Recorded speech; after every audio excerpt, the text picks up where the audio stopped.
மக்களுக்காகவே நான் இன்று வாழ்ந்த புரட்சி தலைவி அம்மா அவர்களுடைய நல்ல ஆசீர்வாதம் நம்முடைய கழகத்தின் பொதுச் செயலாளர், சட்டமன்ற எதிர்க்கட்சி தலைவர், தமிழ்நாடு முன்னாள் முதலமைச்சர், தமிழ்நாடு வருங்கால முதலமைச்சர் எடப்பாடி அவர்களுடைய ஆணைக்கிணங்கவும்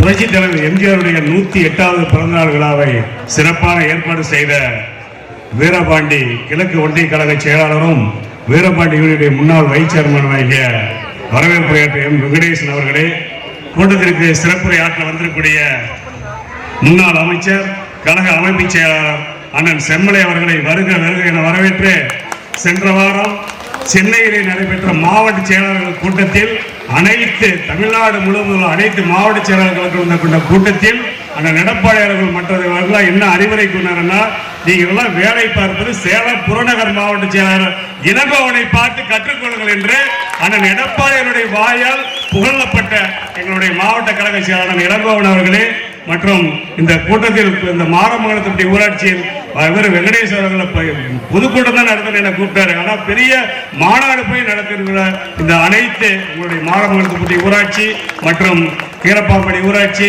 மற்றும் வீரபாண்டி கிழக்கு மேற்கு, வீரபாண்டியுடைய பனமரத்தொட்டி கிழக்கு மேற்கு, சேலம் கிழக்கு ஒன்றியத்தினுடைய வந்திருக்கூடிய அனைத்து பொறுப்பாளர்களை வருக வருகிற வரவேற்று புரட்சி தலைவர் எம்ஜிஆருடைய 108வது பிறந்தநாள் விழா தமிழகம் முழுவதும் ஒவ்வொரு சட்டமன்ற தொகுதியில் நடத்த வேண்டும் என்று அண்ணன் எடப்பாடி அவர்கள் ஆணையிட்டிருந்தார். அதுபோல நம்மளுடைய வீரபாண்டி சட்டமன்ற தொகுதிக்கு உட்பட்ட வீரபாண்டியில் மாரமங்கலத்துப்பட்டி ஊராட்சியில் சிறப்பான கூட்டம் நடைபெற்றுகிறது. மாரமங்கலத்துப்பட்டி ஊராட்சி என்றாலே அதிமுக கோட்டை. எப்பொழுதுமே மாரமங்கலத்துப்பட்டி சின்ன சின்ன ஒரு பங்கனுக்கு வந்தா கூட கிட்டத்தட்ட 100 பேர் 200 பேர் முன்னிலை நிற்பாங்க. அந்த அளவுக்கு மாரமங்கலத்துப்பட்டி ஊராட்சி பார்த்தீங்களா எப்பொழுதுமே நம்மளுடைய அதிமுக கோட்டையாக திகழ்ந்து கொண்டிருந்த ஊராட்சியில் புரட்சி தலைவர் எம்ஜிஆருடைய 100ஆண்டு விழாவில் 108வது பிறந்த விழா கொண்டாடுவதில் மிக்க மகிழ்ச்சி அடைகிறேன். அதே போல இந்த விடியா திமுக ஆட்சியுடைய ஒரு சில அவல நிலைகளை சொல்லி விடைபெறலாம் என்று நினைக்கிறேன். நம்மளுடைய 2021 சட்டமன்ற தேர்தலில் இந்த விடியா திமுக ஆட்சி 505 தேர்தல் வாக்குறுதிகளை கொடுத்தார்கள். ஆனால் 505 தேர்தல் வாக்குறுதிகளை என்ன செய்தார்கள்? ஒன்றுமே செய்யவில்லை.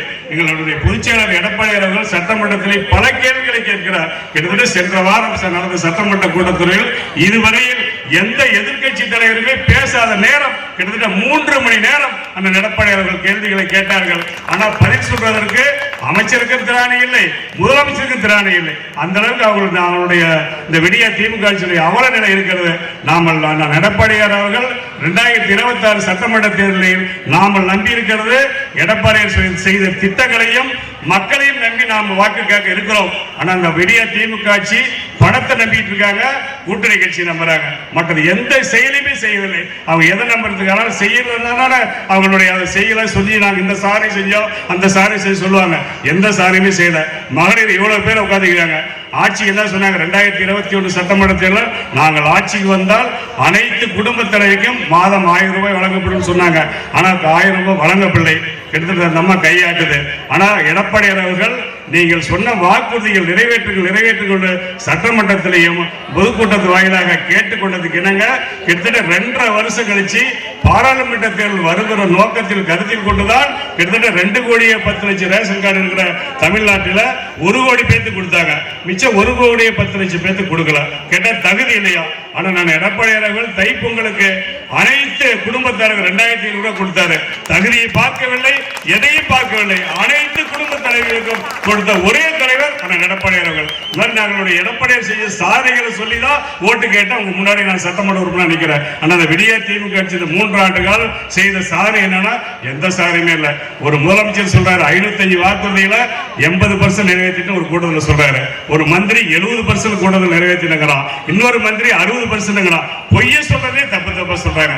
எந்த 505 வாக்கு நிறைவேற்றினதால இத்தனை பர்சன்டேஜ் நிறைவேற்றிருக்கிறோம். இப்ப என்ன போன வாரம் ஒரு கூட்டத்தில் முதலமைச்சர் என்ன சொல்றாருன்னா, நாங்கள் 367 வாக்குறுதியை நிறைவேற்றிருக்கிறாரு. ஆனா நாங்க கணக்கு எடுத்து பார்த்தா 3-4 வாக்குறுதிகளும் நிறைவேற்றல. இந்த 1000 ரூபாய் கொடுத்தது என்னன்னா, உங்கள் மக்கள் பெண்கள்கிட்ட கரண்ட் பில்லை ஏற்றிட்டான், வீட்டு வரி ஏற்றிட்டான், சொத்து வரி ஏற்றிட்டான், அரிசி பருப்பு கிட்டத்தட்ட ஒவ்வொருத்தருடையும் 5000 ரூபாய் 6000 ரூபாய் புடுங்கி 1000 ரூபாய் கொடுக்குறான். சொம்ப வச்சுட்டு அண்டா எடுத்துட்டு போயிடுறான். ஆனா சொம்ப வச்சே தெரியுது, எடுத்துட்டு போறதை பார்க்க மாட்டேங்கிறீங்களாமா? எப்படிமா? அந்த மாதிரி ஆட்சி தான் அந்த விடியா திமுக ஆட்சி. புரட்சித் தலைவர் எம்ஜிஆர் முதல்ல சத்துணவு திட்டம் கொண்டு வந்தாரு. புரட்சித் தலைவர் எம்ஜிஆர் குடிசைகளுக்கு ஏழைகளுக்கு கரண்ட் வாங்கி கொடுத்து புரட்சித் தலைவர் எம்ஜிஆர். இந்த கிராமம் கோயில் அனைத்து கிராமத்துக்கு பஸ் போகுதுன்னா அதுக்கு புரட்சித் தலைவர் எம்ஜிஆர் தான் காரணம். அதே மாதிரி அந்த வழியில் வந்த புரட்சித் தலைவர் அம்மாவும் ஏழை எளியவர்களுக்கு பல்வேறு நலத்திட்டங்களை செய்தார். அதை விட அண்ணன் எடப்பாடி அவர்கள் 4 ஆண்டு காலத்தில் எவ்வளவு சரித்திர சாதனை திட்டங்கள் சொன்னார். நம்மளோட வீரபாண்டி சட்டமன்ற தொகுதி கிட்டத்தட்ட நேற்று கூட மாவட்ட செயலர் மல்லூர்ல பேசினார். 900 கோடிக்கு நம்மளுடைய வீரபாண்டி சட்டமன்ற தொகுதி மட்டும் எடப்பாடி முதலமைச்சர் காலத்தில் எவ்வளவு பல்வேறு நலத்திட்டங்களை செய்தார். கிட்டத்தட்ட ஓஏபி பாத்தீங்களா, முதியோர் உதவித்தொகை அண்ணன் எடப்பாடி அவர்களும் 5 லட்சம் பேருக்கு கூடுதலா கொடுத்தாரு. ஆனா அந்த விடியா திமுக ஆட்சிக்காரன் அதையும் எடுத்துட்டான். அதே மாதிரி மக்களுக்கு பாத்தீங்களா, யாருக்கு சிறுமி முதல் பாட்டி வரை பாதுகாப்பே இல்லை. அண்ணா யூனிவர்சிட்டி சென்னையில மிக சிறந்த ஒரு பல்கலைக்கழகம். அந்த பல்கலைக்கழகத்தில் படிக்கக்கூடிய மாணவிக்கே பாதுகாப்பு இல்லை. அந்த எவனா அதை ஒரு தப்பு செஞ்சவனை சபாநாயகர் அன்பு சகோதரன் சொல்றாரு. அந்த மாதிரி தப்பு செஞ்சவங்களை ஊக்குவிக்கிற கட்சி தான் அண்ணா திமுக. ஆனா அண்ணா திமுக பாத்தீங்கன்னா மக்கள் ஏழை எளிய மக்களுக்காகவே தூங்கப்பட்ட கட்சி அண்ணா திமுக. இப்ப 1977 புரட்சித் தலைவர் எம்ஜிஆர் அவர்கள் கட்சி துவங்கும் போது கிட்டத்தட்ட 17 லட்சம் உறுப்பினர்கள் இருந்தாங்க. அவர் மறைவுக்கு பின்னாடி புரட்சித் தலைவர் அம்மா அவர்கள் கிட்டத்தட்ட 1 கோடி பேருக்கு மேல உறுப்பினராக சேர்ந்தார். ஆனால் எடப்பாடி அவர்கள் 2 கோடி உறுப்பினர்களை சேர்த்த ஒரே தலைவர் அண்ணன் எடப்பாடி அவர்கள். கிட்டத்தட்ட பாத்தீங்கன்னா 2026 சட்டமன்ற தேர்தல் மீண்டும் சொல்கிறேன், நாங்கள் நம்புறது அவர் செஞ்ச வாக்குறுதிகளையும் உங்களை தான் நம்புறோம். ஆனா திமுக மாதிரி மக்கள் பணத்தை மட்டுமே நம்பிட்டு இருக்காங்க. மக்களே பணத்தை கொடுத்து திரும்ப ஏமாந்துடாதீங்க, திரும்ப கஷ்டப்படாதீங்க. திமுக ஆட்சி இந்த 3 வருஷம் பாத்தீங்கன்னா சாதனை கிட்ட 10 வருஷம் தொடர்ந்து அண்ணா திமுக ஆட்சி இருந்தது. 10 வருடத்தில் பல்வேறு நலத்திட்டங்களை செய்தார். சேலம் மாவட்டத்துக்கு பாத்தீங்கன்னா ஆத்தூர் தலைவாசல்ல 1000 ஏக்கர்ல 1000 கோடியில கால்நடை பூங்கா அமைத்து கொடுத்தார். சேலம் மாவட்டத்தில் மேட்டூர் உபரிநீர் திட்டம் சொல்லி 600 கோடியில திட்டத்தை கொடுத்தார். அத்திக்கடை வைனாசி 2000 கோடியில் கொடுத்தார். ஒரே வருடத்தில் 11 மருத்துவக் கல்லூரிகளை கொடுத்தார் அண்ணன் எடப்பாடி அவர்கள். அதே மாதிரி மருத்துவக் கல்லூரியில் படிக்கக்கூடிய மாணவர்களுக்கு, அரசு பள்ளியில் படிக்கிற மாணவர்களுக்கு 7.5% உள்ஒதுக்கீடு கொடுத்து ஒரு வருடத்திற்கு 550 டாக்டர்களை இலவசமாக உருவாக்குற திட்டத்தை கொடுத்த ஒரே தலைவர் அண்ணன் எடப்பாடி அவர்கள். இந்த மாதிரி இவங்க திமுக இவ்வளவு பேர் பேசுறாங்களே, இவ்வளவு இருக்கிறாங்களே, இந்த மாதிரி மேடை போட்டு நாங்க இதை செஞ்சு அதை செஞ்சு சொல்லுங்க, எதையும் சொல்ல முடியாது. ஏன்னா அவங்க நம்பி இருக்கிறது காசு நம்பி இருக்கா, கூட்டணி நம்பி இருக்கிறாங்க. நாம அதை நம்பவே இல்லை. மக்களை உங்களை நம்பி இருக்கிறோம். அண்ணன் எடப்பாடி அவர்கள் பல்வேறு நலத்திட்டங்களை என்ன செய்திருப்பார், பல்வேறு திட்டங்களை வைத்திருந்தார். ஆனால் திட்டங்களை செய்ய முடியவில்லை. மீண்டும் 2026 அண்ணன் எடப்பாடியார் ஆட்சிக்கு வருவதை எந்த சக்தியாலும் தடுக்க முடியாது. அண்ணன் எடப்பாடியார் ஆட்சிக்கு வந்தால்தான் தமிழகத்தை காப்பாற்ற முடியும் நிலை இன்று உள்ளது. அனைத்து இந்திய அண்ணா திமுகவை பொறுத்தவரையிலும் சாதாரண தொண்டர் கூட சட்டமன்ற உறுப்பினராகலாம், பாராளுமன்ற உறுப்பினராகலாம், அமைச்சராகலாம். அண்ணன் எடப்பாடியார் அவர்கள் சிறுவம்பாளையத்தினுடைய கிளை செயலாளராக இருந்தார். கிளை செயலாளராக இருந்தார், ஒன்றிய செயலாளர் இருந்தார், மாவட்ட செயலாளர், சட்டமன்ற உறுப்பினர், அமைச்சர், முதலமைச்சர். ஆனா இந்த விடியா திமுக ஆட்சியில அப்பா முதலமைச்சர், மகனும் முதலமைச்சர், அவன் மகன் எடுத்தது சட்டமன்ற உறுப்பினர், அடுத்த நாள் அமைச்சர், அடுத்த நாள் துணை முதலமைச்சர். அவங்க குடும்பத்தின் நலனா கருதாங்க ஒழிஞ்சு மக்கள் நலனை கருதாத கட்சி திமுக. அதே மாதிரி அண்ணா திமுக பாத்தீங்களா, ஏழை எளிய மக்களுக்காக உருவாக்கப்பட்ட கட்சி அண்ணா திமுக கட்சி. அதே மாதிரி நீங்க பாத்தீங்கன்னா 100 நாள் வேலை திட்டத்துல என்ன தேர்தல் வாக்குறுதிகளை கொடுத்தாங்க, நாங்கள் ஆட்சிக்கு வந்தால் 100 நாள் வேலை திட்டத்தை 150 நாளாக உயர்த்தப்படும், பேரூராட்சி விரிவாக்கம் செய்யப்படும் சொன்னாங்களா, எதையுமே செய்யல. பார்த்தா நீங்க 100 நாள் வேலை திட்டத்தில் செய்யக்கூடிய கூலி கூட பணம் கொடுக்கணும்னு சொல்லி அந்த எடப்பாடி அவர்கள் பேட்டி கொடுத்தாரு. நம்ம கையில் எவ்வளவு நாளமா வரல, பணமே கொடுக்கறதில்ல. ஆனால் எடப்பாடியார் ஆட்சியில் இருக்கும் பொழுது கிட்டத்தட்ட பார்த்தீங்களா அனைத்து மகளிருக்கு 100 நாள் வேலை திட்டத்தில் எப்பயுமே பெண்டிங் இல்லாத பணம் கொடுத்த ஒரே தலைவர் எடப்பாடியார் அவர்கள். அதே மாதிரி திமுக ஆட்சியில் சாதனை பார்த்தீங்களா, நாங்கள் தொடர்ந்து 10 ஆண்டு காலம் ஆட்சியில் அண்ணன் பல்வேறு நலத்திட்டங்களை செய்த காரணத்தினால் கிட்டத்தட்ட 4 லட்சம் கோடி கடன் வாங்கினார். ஆனா நாங்க வீட்டு வரி ஏத்தல, விலைவாசி உயர்வு ஏத்தல, பத்திரப்பதிவு உயர்வு ஏத்தல. ஆனா அந்த திடீர் திமுக ஆட்சி பாத்தீங்களா எல்லா விலைவாசி உயர்வை ஏற்றிட்டு இந்த 3 வருட ஆட்சி காலத்தில் பாத்தீங்களா கிட்டத்தட்ட 3 லட்சம் கோடி கடன் சுமையை வாங்கி இருக்கிறாங்க. இதுதான் அவங்களுடைய திமுக ஆட்சி செய்த சாதனை. அந்த எடப்பாடி அவர்கள் சட்டமன்றத்திலே பல கேள்விகளை கேட்டார். எவ்வளவு கடன் வாங்கிட்டீங்களா, எதை வச்சு வாங்கினீங்க, எப்படி திருப்பி தர போறீங்கன்னு கேட்டார். நிதியமைச்சர் எந்திரிச்சு எந்த பதிலுமே சொல்ல முடியும். இவர் கேள்வி கேட்கிறார், அனைத்து அமைச்சர்களுமே அமைதியாக இருக்கிறார். முதலமைச்சர் சொல்றதுக்கு பதில் சொல்றதுக்கு தடுமாறுறார். ஏன்னா திமுக ஆட்சி பாத்தீங்களா தேர்தலுக்கு முன்னாடி ஒரு நிலைப்பாட்டில் இருப்பாங்க, தேர்தலுக்கு பின்னாடி நிலைப்பாட்டில் இருப்பாங்க. ஆனா எடப்பாடி முதல்வராக இருந்த நேரத்தில் என்ன சொன்னாரு, இந்த விடியா திமுக ஆட்சியுடைய ஸ்டாலின் எதிர்கட்சி தலைவராக இருக்குல்ல, அவர் வீட்டுக்கு முன்னாடி டாஸ்மாக் கடை மூட சொல்லி அவர் ஒவ்வொரு பதாகையினார், மூடு டாஸ்மாக் கடை மூடுன்னு. ஆனா இவர் டிவியில பாத்தீங்கன்னா போதைக்கு அடிமையாக விளம்பரம் பண்றாருல, இவர் தானே முதலமைச்சரா இருக்காரு. டாஸ்மாக் கடை மூடிட்டு போலாம்ல, எதிர்கட்சியா இருக்குல்ல நம்மளை மூட சொல்லி ஆர்ப்பாட்டம் பண்றாரு. ஆனா ஆட்சிக்கு வந்த பிறகு அவர் மூட மாட்டேங்கிறார். டிவியில விளம்பரம் பண்றாரு, யாருக்கு போதைக்கு அடிமையாக. இந்த மாதிரி ஆட்சி தான் விடியா திமுக ஆட்சி. அதே மாதிரி பாத்தீங்கன்னா போதைப் பொருள் நடமாட்டம் தமிழகத்துல எப்பொழுதுமே இல்லாத அளவுக்கு எங்கு பார்த்தாலும் போதைப் பொருள், எங்கு பார்த்தாலும் போதைப் பொருள், கஞ்சா பயங்கரமான போதைப் பொருள். அதை சின்ன சின்ன வயசு பசங்களா கெட்டு போறக்கூடிய ஆட்சி தான் இந்த திமுக ஆட்சி. அதே பாத்தீங்கன்னா 24 மணி நேரம் தமிழகத்தில் உள்ள டாஸ்மாக் கடைகளை பாத்தீங்கன்னா 24 மணி நேரமும் செயல்படுது.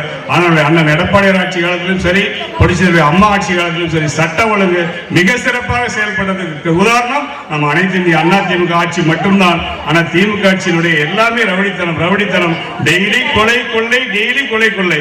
பேப்பரை எடுத்து பார்த்தா சரி, டிவி எடுத்து பார்த்தா சரி, இதுவே வருது ஒழிஞ்சு எதுவுமே இல்லை. அதே மாதிரி நம்மளுடைய ஆட்சி காலத்தில் பாத்தீங்கன்னா அம்மா மினி கிளினிக்ங்கிறது 2000 மினி கிளினிக் திறந்தாரு அண்ணன் எடப்பாடியார். அதை நிறுத்திட்டாங்க.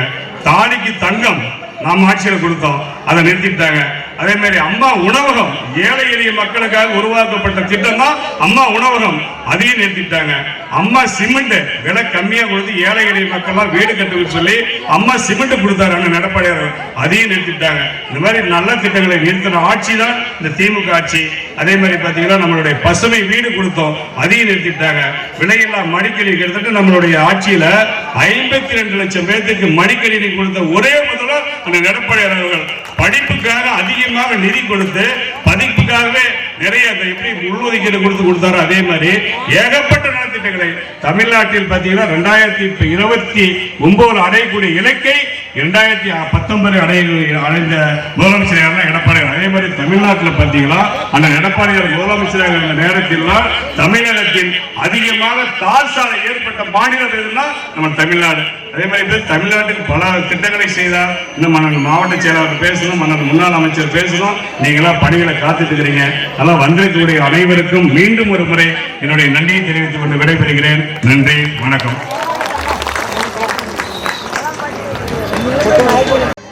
இங்கே வருகை தந்திருக்கின்ற பல்வேறு பணிகள் இருந்தாலும், வீட்டுக்காரருக்கு சாப்பாடு போடுறதுக்கு ரெடியா இருந்தாலும் சீக்கிரமா போய் வீட்டில் சாப்பாடு போடணும், அவர் வேற திட்டுவாருன்னு நினைச்சிட்டு இருக்காம எங்களுடைய கருத்துக்களை உள்வாங்கி சீக்கிரமா ஒரு 10 நிமிஷம் நான் பேசி, அண்ணன் கழகத்தினுடைய அமைப்பு செயலாளர் ஒரு 20 நிமிஷம் பேசி குயிக்கா முடிச்சு உங்க வீட்டுக்கு அனுப்பிச்சு விட்டுறோம்.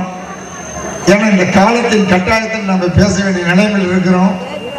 அதனால் முதலில் வந்திருக்கின்ற தாய்மார்களை பார்க்கின்ற பொழுது 100% எடப்பாடியார் முதலமைச்சர் ஆகிவிடாது இங்கிருந்து தெரிஞ்சுக் கொள்வதற்கு ஒரு பான சோத்துக்கு ஒரு உதாரணம் என்று சொல்வது போல் மிக சிறப்பாக கொடுத்து சிவந்த கருத்து சொந்தக்காரர், ஏழைகளுக்காக வாழ்ந்த ஒரு புனித தெய்வம், உலகெங்கும் தமிழர்கள் நெஞ்சத்திலே இன்னைக்கும் குடிக்கொண்டிருக்கின்ற, படத்திலே நடித்தாலும் அரசியல் வாழ்க்கையாக இருந்தாலும் ஏழைகளுக்காக மிகப்பெரிய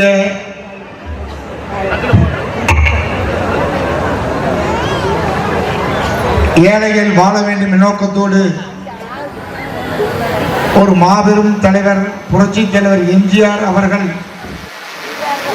இந்த இயக்கத்தை தொடங்கி அவருடைய 108வது பிறந்த தின விழாவிலே மிக சிறப்பான இந்த கூட்டத்தை ஏற்பாடு செய்திருக்கின்ற சேலம் புறநகர் மாவட்ட கழகத்தின் சார்பாக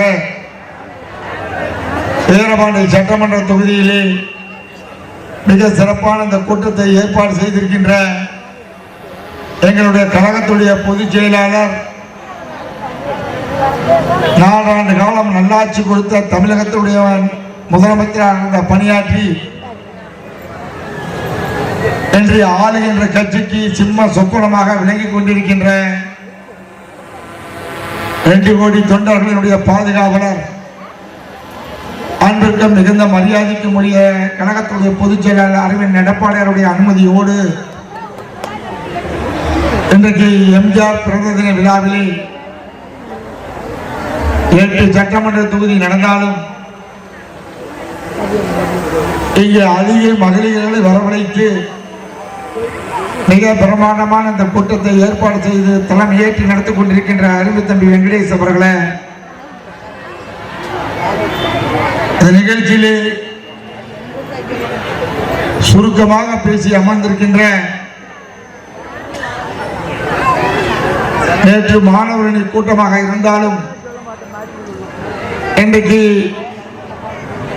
எம்ஜிஆர் பிறந்தநாள் கூட்டமாக இருந்தாலும் ஒன்றிய கழக செயலாளர்களோடு இணைந்து பணியாற்றிக் கொண்டிருக்கின்ற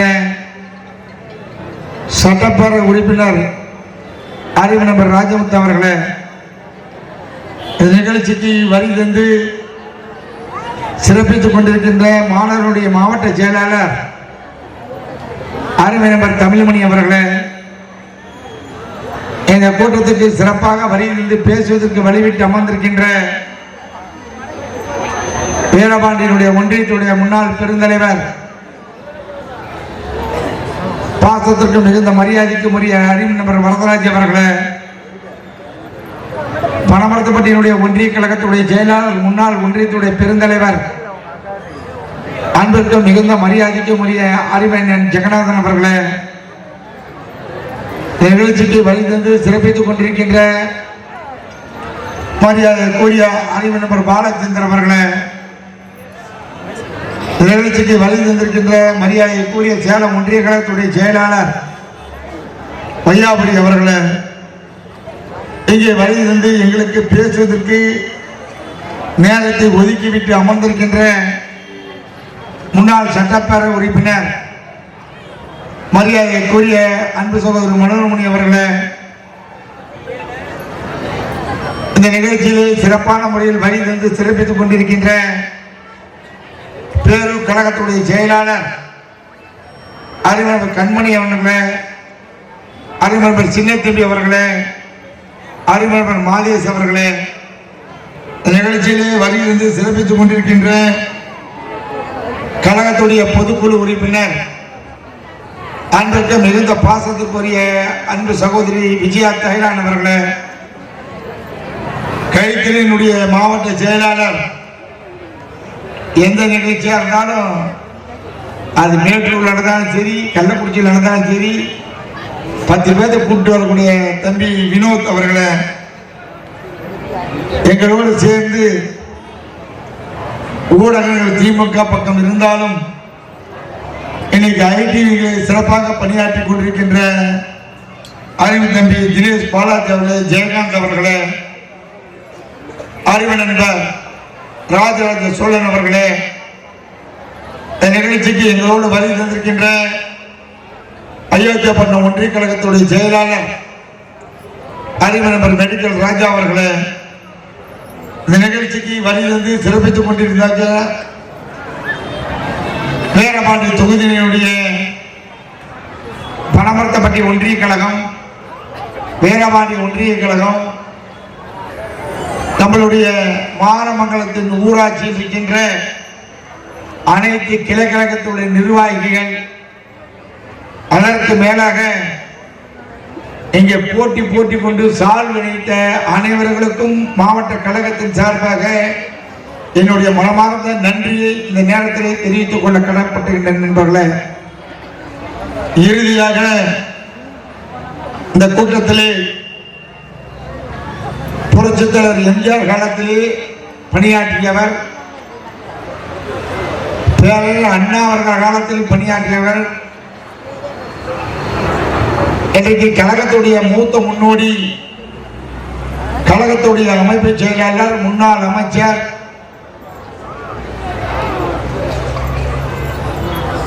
அன்பிற்கும் மிகுந்த மரியாதைக்கும் உரிய அறிஞர் செம்மணி அவர்கள் இறுதியாக இங்கே சிறப்புரையாற்றிருக்கின்றார். இறுதியாக நன்றியாற்றிருக்கின்ற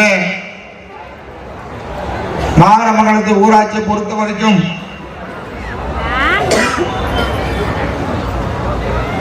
முன்னாள் ஊராட்சி மன்ற தலைவர் அறிஞர் சுமதி முருகேசன் அவர்களோடு சேர்ந்து பணியாற்றி அனைத்து இந்திய அண்ணா திராவிட முன்னேற்ற கழகம் போட்டியாக விலக்க வைத்துக் கொண்டிருக்கின்ற இந்த ஊராட்சியில் இருக்கின்ற அனைத்து உறுப்பினருக்கும் வந்திருக்கின்ற தாய்மார்களுக்கும் மீண்டும் ஒரு தடவை மாவட்ட கழகத்தின் சார்பாக நன்றியை தெரிவித்துக் கொள்ள கடமைப்பட்டுகின்ற நண்பர்களே, அருமை நண்பர்களே, இந்த இயக்கத்தை பற்றி புரட்சித் தலைவர் எம்ஜிஆரை பற்றி கழகத்துடைய அமைப்பு செயலாளர் தெளிவாக, மிக தெளிவாகவும் சிறப்பாகவும் எடுத்துக்கூற இருக்கின்றார். இந்த இயக்கம் திராவிட முன்னேற்ற கழகத்துடைய நேற்றைய தினத்திலே கூட பொதுப்பணித்துறை நெடுஞ்சாலைத்துறை அமைச்சர் மரியாதைக்குரிய வேலு அவர்கள் மாநகரத்திலே பேசியிருக்கிறார். இந்த இயக்கத்தை பற்றி பேசியிருக்கிறார். அவருக்கு இந்த மேடையின் வாயிலாக சொல்லிக் கொள்வதெல்லாம் அனைத்து இந்திய அண்ணா திராவிட முன்னேற்ற கழகம் நேற்று பெய்த முளைப்பித்த காலான் அல்ல. புரட்சித் தலைவர் எம்ஜிஆர் ஒரு மாமனிதர். உலக வரலாற்றிலே வாக்கு கேட்க போகவில்லை, எங்கேயே சூறாவளி சுற்றுப்பயணம் செய்யவில்லை, அமெரிக்கா மருத்துவமனையிலே படித்துக் கொண்டு வெற்றி பெற்ற வரலாறு படைத்த தலைவர் புரட்சித் தலைவர் எம்ஜிஆர். மறந்துவிடக்கூடாது. அண்ணன் சொன்னாரு, அவரும் நம்ம கட்சியிலிருந்து தான் போனார். எனக்கு தெரியாது. உலகத்தில் எத்தனையோ தலைவர்கள் இருந்திருக்கிறார்கள். உலக வரலாற்றிலே ஒரு சரித்திரம் படைத்த தலைவர் யார் என்றால் நம்மளுடைய தலைவர் புரட்சி தலைவர் எம்ஜிஆர். மறந்துவிடக்கூடாது. தலைவர் ஓட்டு கேட்க வீட்டு வீடா போகல, நாமினேட் பண்றது கூட போகல. அமெரிக்கா புருஷனி மருத்துவமனையிலே படுத்துக் கொண்டிருக்கின்ற பொழுது மக்கள் இங்கு ஓட்டுக்கு பணம் கொடுக்கல, ஓட்டுக்கு நோட்டீஸ் கொடுக்கல, விளம்பரம் படுத்தல, சாரையாக வந்து மக்கள் வெள்ளம் வாக்களித்து வெற்றி பெற்ற ஒரு முதலமைச்சர் யாருன்னா உலக வரலாற்றிலே புரட்சித் தலைவர் எம்ஜிஆர். அண்ணனுக்கு தெரியும். நடக்குமா? கருணாநிதியால முடியுமா? மு.க. ஸ்டாலினால முடியுமா? இதாயா அதிமுக வரலாறு? எப்பேற்பட்ட இயக்கம்! ஒரு தடவை புரட்சித் தலைவர் எம்ஜிஆர் அவர்கள் ஒரு காரிலே சென்று கொண்டிருக்கின்ற பொழுது ஒரு பெண்மணி வந்தார். அந்த காரில் இறங்க வீட்டை பார்த்தாராம். அவரை பார்க்கின்ற பொழுது சீமண்ண விளக்க வைத்து அந்த பொண்ணு படிச்சுக்கிட்டு இருந்துச்சான். புரட்சித் தலைவர் எம்ஜிஆர் கண் கலங்கினாராம். முதலமைச்சராக இருக்கின்றோம், இந்த குடும்பத்தை நான் பார்க்கவில்லை.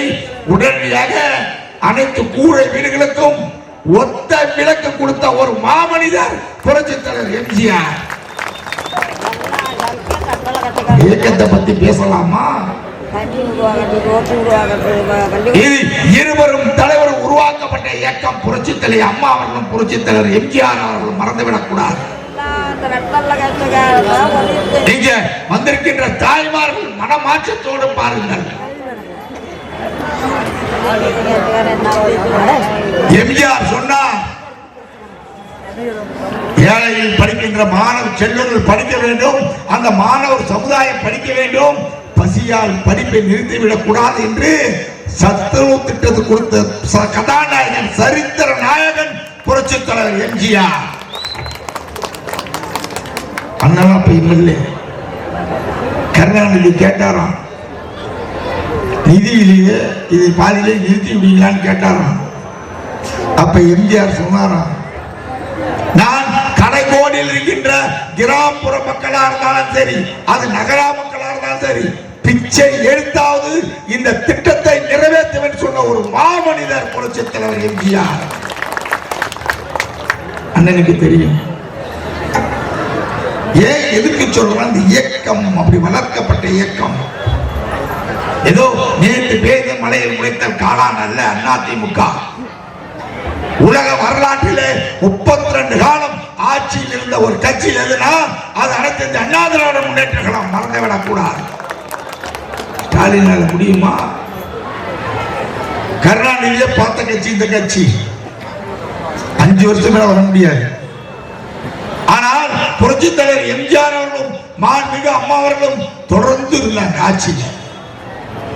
அம்மா அவர்கள் 10 ஆண்டு காலம் தொடர்ந்து இந்த ஆட்சி நாட்டு மக்களுக்கு நல்லது செய்த ஒப்பற்ற தலைவர் புரட்சித் தலைவர் அம்மா அவர்கள். அருமையா பேசினாரே நம்ம சட்டப்பேரவை உறுப்பினர். வந்திருக்கின்ற தாய்மார்கள் நினைத்து பாருங்கள், ஏதோ அனைத்து இந்திய அண்ணா திராவிட முன்னேற்ற கழகத்துக்காக பேசவில்லை, உங்களுக்காக குரல் கொடுக்கிறோம். புரட்சித் தலைவர் அம்மா அவர்கள் சொன்னார்கள், தேர்தல் வாக்குறுதி கொடுத்தார்கள். தேர்தல் வாக்குறுதி என்றால் அது பெண்களுக்காக, தாய்மார்களுக்காக அதிக வாக்குறுதி செய்த ஒரு தலைவர் யாருன்னா புரட்சித் தலைவர் அம்மாவை தவிர எவனுமே கிடையாது. பார்த்து பார்த்து கொடுத்தாங்க. கொடுத்தமா இல்லையா? பெண்கள் தோட்டத்துக்கு போயிட்டு இருந்தா மிக்சி அரைக்க முடியாது, கையில அம்மியில போட்டு அரைக்கணும்னு மிக்சி கொடுத்தோம். கொடுத்தமா இல்லையா? அழகான கிரைண்டர் கொடுத்தோம். தோட்டத்துக்கு போய் வெளியே போய் ஆடு மாடு மேய்த்து வந்த பிறகு கொஞ்ச நேரம் காத்து வாங்கிறதுக்கோசரம் அற்புதமான பிளான் கொடுத்தோம். கொடுத்தமா இல்லையா? தேர்தல் வாக்குறுதி சொன்னோம். 2 கோடியே 10 லட்சம் ரேஷன் கார்டுகளுக்கு 5 ஆண்டுகள் கொடுத்த ஒப்பற்ற தலைவி புரட்சித் தலைவர் அம்மா அவர்கள் கொடுத்தோம். தேர்தல் வாக்குறுதி கொடுத்தீங்களே, ஏதாவது செஞ்சிருக்க அருமையா கேட்டாரு. நேத்தீங்களா எங்களுடைய சட்டமன்ற ஓமலூர் மணி சொன்னார், பொம்மை முதலமைச்சர் எடப்பாடியார் சொன்னார். அவர் ஏதோ ஒரு பேர் மௌனசாமியா அருமையான பேர் வச்சிருக்காரு ஓமலூர் மணி. நாட்டுடைய முதலமைச்சர் நினைச்சு பார்க்கணும். 90% தேர்தல் வாக்குறுதி நிறைவேற்ற சொல்றீங்க. நான் அந்த மேடையில வைத்துக்கிறேன், ஏதாவது ஒரு 5% வாக்குறுதி நிறைவேற்றிருக்கீங்களா? தாய்மார்களை நினைத்து பாருங்கள். என்கின்ற தாய்மார்கள், கழக நிர்வாகிகள், பொதுமக்கள் நினைத்து பார்க்கணும். பகுதியால் மக்கள் தேர்தல் வாக்குறுதி என்ன கொடுத்திருக்கீங்க? அனைத்து ரேஷன் கார்டுகளுக்கும் தேர்தல் வாக்குறுதி. தாய்மார்களே மறந்துவிடக் கூடாது என்பதற்காக தான் உங்களுக்கு உங்கள் மனதிலே பதிவு வைத்துக் கொள்ளுங்கள். தேர்தல் வாக்குறுதி சொன்னார்கள், ஒரு வாக்குறுதி கூட நிறைவேற்றல.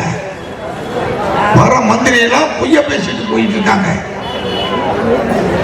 ஒரு குடும்ப தலைவிக்கு 1000 ரூபாய் கொடுப்பதா சொன்னாங்க. நாங்களும் இவங்களும் பார்த்தாங்க. ஆனா நம்ம தொகுதியில கிடையாது. வீரபாண்டி தொகுதியில அவன் எத்தனை திட்டம் சொன்னாலும் இது அதிமுக கோட்டை, எந்த கும்பனால அசைச்சு பார்க்க முடியாது. 1000 ரூபாய் கொடுக்குறோம் சொன்னோம். நம்ம அக்கா சகோதரிகளா என்ன பண்ணாங்க, ஏதோ அடுத்த நாளே 1000 ரூபாய் கொடுக்குற மாதிரி சொன்னான்.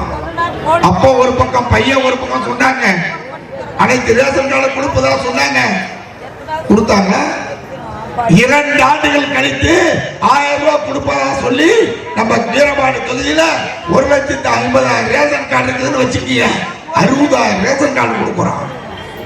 இதான் தேர்தல் வாக்குறுதியா? தேர்தல் நேரத்தில் என்ன சொன்னீங்க? அனைத்து ரேஷன் கார்டுக்கும் கொடுக்கப்படும் சொன்னார். அனைத்து ரேஷன் கார்டுக்கும் கொடுக்கப்படும் சொன்னார். 2 ஆண்டுகள் ஆட்சிக்கு வந்த பிறகு தகுதி இருக்குது. என்னடா என்னப்பா தகுதி இருக்குன்னு கேட்டா, ஆடு வச்சிருக்க கூடாதுன்னா, மாடு வச்சிருக்க கூடாதுன்னா, கிராமத்துல சொல்லுவாங்க கனகாமரம் பூ இருக்க கூடாது, மல்லிகைப்பூ வச்சிருக்க கூடாது அப்படின்னு தகுதி இல்லைங்கிறான். நேரத்திலே கூட நம்ம சட்டமன்ற உறுப்பினர் சொன்னா, நீங்க தேர்தல் வாக்குறுதி என்ன சொன்னீங்க? 2,10,00,000 ரேஷன் கார்டுக்கு 1000 ரூபாய் கொடுப்பதா சொன்னீங்க. சொன்னாங்களா இல்லையாமா? சொல்லுங்க. நான் மேடையில் பொய்யா பேசவில்லை. அவர்கள் தேர்தல் வாக்குறுதி தான் சொல்லுகிறேன். உங்களுக்குள்ளே சண்டை, மருமகளுக்கு கழிச்சு மாமியார் கிடைக்கிறாங்க. ஒரு வீட்டுல மாமியார் சண்டை போட்டுட்டே போயிட்டான். இவனுக்கு 1000 ரூபாய் கொடுக்கறதுனால குடும்பத்திலையும் சண்டையை உண்டு பண்ணிவிட்டாங்க. உண்மை. ஏற்காட்டுல இதே மாதிரி மாரமங்கலத்துக்கு ஒரு ஊராட்சி, அந்த ஊராட்சியில போயிருந்தோம். அவங்க சொன்னாங்க, கிராமத்து பாலியல் அதை சொல்லக்கூடாது மேடையில். கொடுத்தாலும் ஒழுக்கமா கொடுத்தானுங்களா? என் மருமகளும் கொடுத்துட்டாலும் எனக்கு கொடுக்கல, மாமன் என்னை சண்டை போட்டு துரத்தி விட்டான். நான் சேலத்துக்கு கூட்டி போயிட்டு இருக்கிறேன். ஒரு 1000 ரூபாய் கொடுக்கின்ற அந்த நிதியை குடும்பத்தையே பிரிச்சுட்ட ஒரே கட்சி எதுனா திமுக தான், வேற எந்த கட்சியுமே கிடையாது. நினைச்சு பார்க்க. அம்மா அப்படி கொடுத்தாங்களா?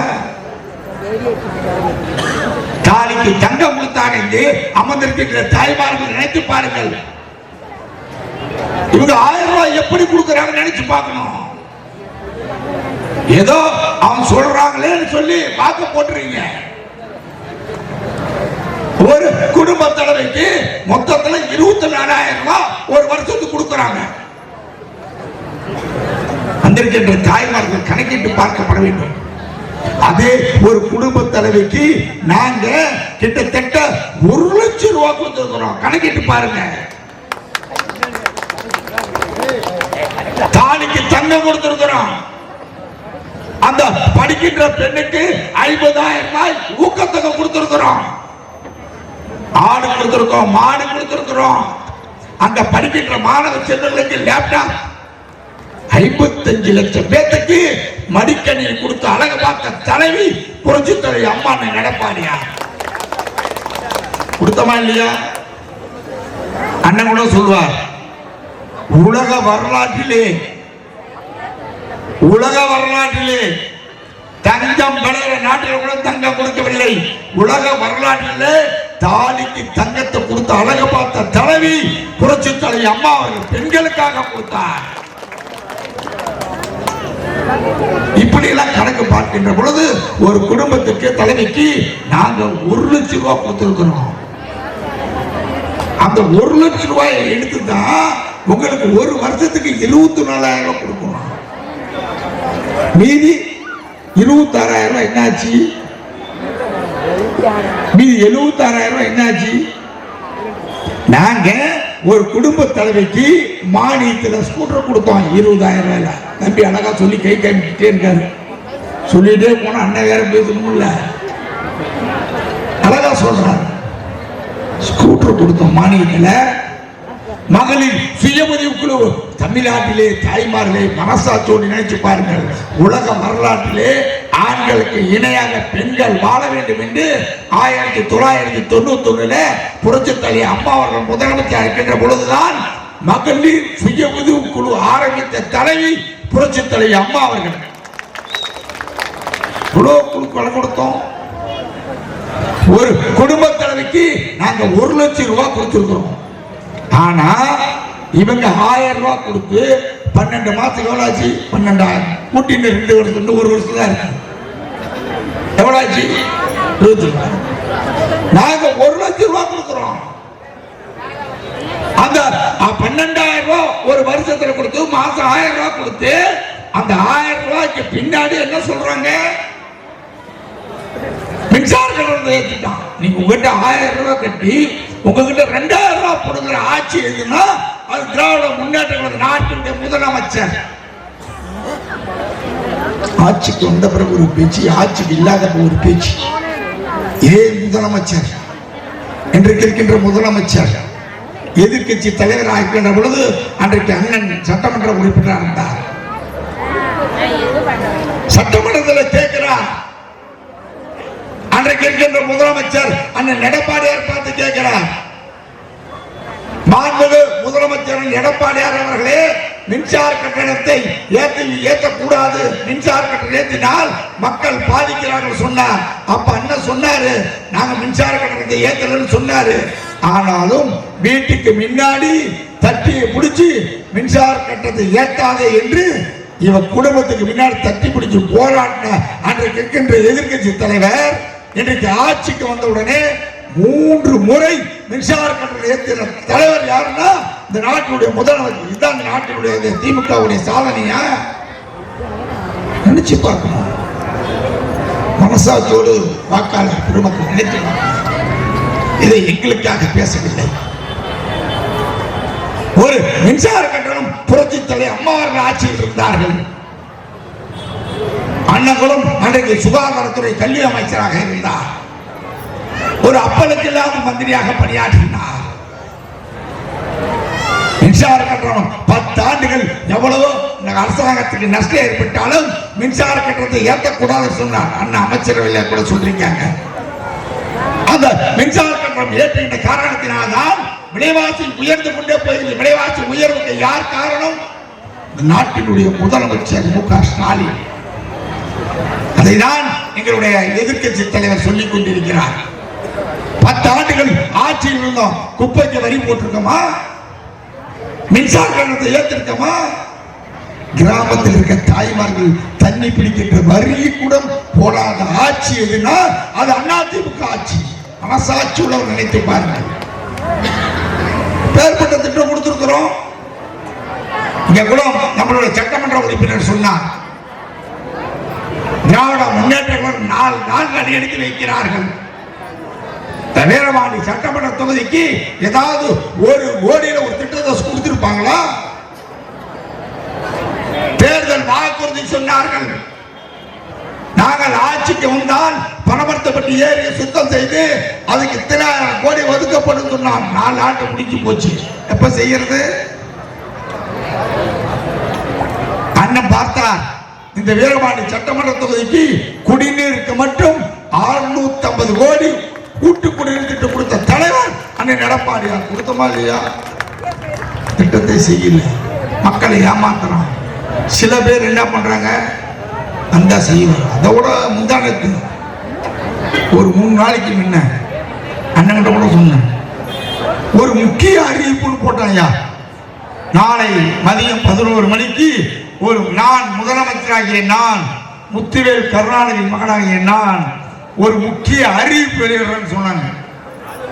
அண்ணன் கூட நினைச்சாரு. அதான் கிராமத்துல உட்காந்து டிவிலே உட்காந்துருக்காங்க. என்னடா பொதுமக்கள் உட்காந்துருக்காங்கன்னு கேட்டேன். ஏதோ இந்த 1000 ரூபாய் கொடுத்து 2000 ரூபாய் ஆக்குவார் இருக்குது. சரி, பொங்கலுக்கு தான் பணம் இல்ல, அதுக்காச்சும் ஒரு 2000 கொடுப்பாரு இருக்குது. இல்ல இலவசமா ஒரு 10 கிலோ அரிசியாச்சும் கொடுப்பாரு நினைச்சு நம்ம பாவம் 100 நாள் வேலைக்கு போறோம்னா, ஓ முதலமைச்சர் இன்னைக்கு நல்ல அறிவிப்பு வர போதியா. நம்பால வேற வீரபாண்டி எம்எல்ஏ வேற சொல்றாரு, ஏன்னா ஏதோ அறிவிப்பு வருதுன்னா பயமா இருக்குது, திருப்பி ஏதோ பொய்யக்கீழ சொல்லிவிட போறாங்கன்னு. நானும் பார்த்து உட்காந்துறேன். என்ன அறிவிப்புனா, உலகத்திலேயே இரும்பு நாம தான் கண்டுபிடிச்சேன்னு சொன்ன ஒரே அறிவு தான். அது அண்ணன் ஏற்கனவே ஆச்சரியம் சொல்லிட்டாரு. ஏன் சொல்லிட்டாமா? நீங்க நினைச்சு பாருங்க, முக்கிய அறிவிப்பு. இந்த ஊடகங்கள் பெருசா போடுறாங்க, பிரேக் நியூஸ். என்னடா பிரேக் நியூஸ்னா, முக்கிய அறிவிப்பு. நாளைக்கு 11 மணி அளவில் தமிழக மக்களுக்கு இந்த நாட்டினுடைய முதலமைச்சர் ஒரு முக்கியமான அறிவிப்பு விடுறாங்க. நம்ம ரெடியா இருந்தான், ஏதோ பெரிய லம்பா அடிக்கலாம் போட்டு நினைச்சிட்டு இருந்தாங்க. என்னமோ இரும்பு தூள் போட்டாங்க. அம்மாட்டுக்கும் நாம்மாட்டு 100 நாள் வேலைக்கு போயிருந்தாலும் போயிருப்போ அதையும் எடுத்து இதையும் எடுத்து வீட்டுக்காரங்க திட்டிட்டு இருக்கான்ட்டாங்க. இதுதான் இந்த ஆட்சியுடைய லட்சணம். தேர்தல் வாக்குறுதி ஏதாவது ஒண்ணு செஞ்சிருக்காங்களா? நேற்று தினத்திலும் நம்மளுடைய சட்டமன்ற உடைய எதிர்க்கட்சி தலைவர் கழகத்தினுடைய முதலமைச்சர் சொன்னார், நாட்டுடைய ஒரு தமிழர்கள் பொங்கல் திருநாள் 2500 ரூபாய் கொடுத்த அழகு பார்த்த தலைவர் அன்னை எடப்பாடியார். அனைத்து ரேஷன் கார்டு கொடுக்கிறோம், கட்சி பார்க்கல, மதத்தை பார்க்கல, அனைத்து தாய்மார்கள் வீட்டிலே பொங்க வைக்க வேண்டும் என்பதற்காக தான் 2500 ரூபாய் கொடுத்தார். நாங்க 2000 ரூபாய் கொடுக்கக்குள்ள இந்த நாட்டுடைய முதலமைச்சர் என்ன சொல்றாரு, ஏமாப்பா 2000 ரூபாய் பத்தாது, கொஞ்சம் 5000 ரூபாய் கொடுங்கப்பான்னு அண்ணன் சொன்னார். அடுத்தது நாங்க தான் கொடுக்குறோம், ஆட்சி வரல, கொடுத்துருக்கோமா கொடுத்துருக்கூடாதா? கொடுத்துருக்கோமா கொடுத்துருக்கூடாதா? சகோதரி சொல்லுங்க, 2000 ரூபாய் கொடுத்தாங்களா? ஏன்னா நான் பொய்யா சொல்றேன், பாயத்தோடு சொல்லவே மாட்டேங்கிறீங்க. கொடுத்துருக்கோமா கொடுத்துருக்கூடாதா? அதோட இன்னொரு கதை அண்ணன் சொல்லுவாரு, ஏதோ போன தடவை ஒழுங்குற வெள்ளத்தையாச்சும் கொடுத்தான், பொங்க வச்சோம்.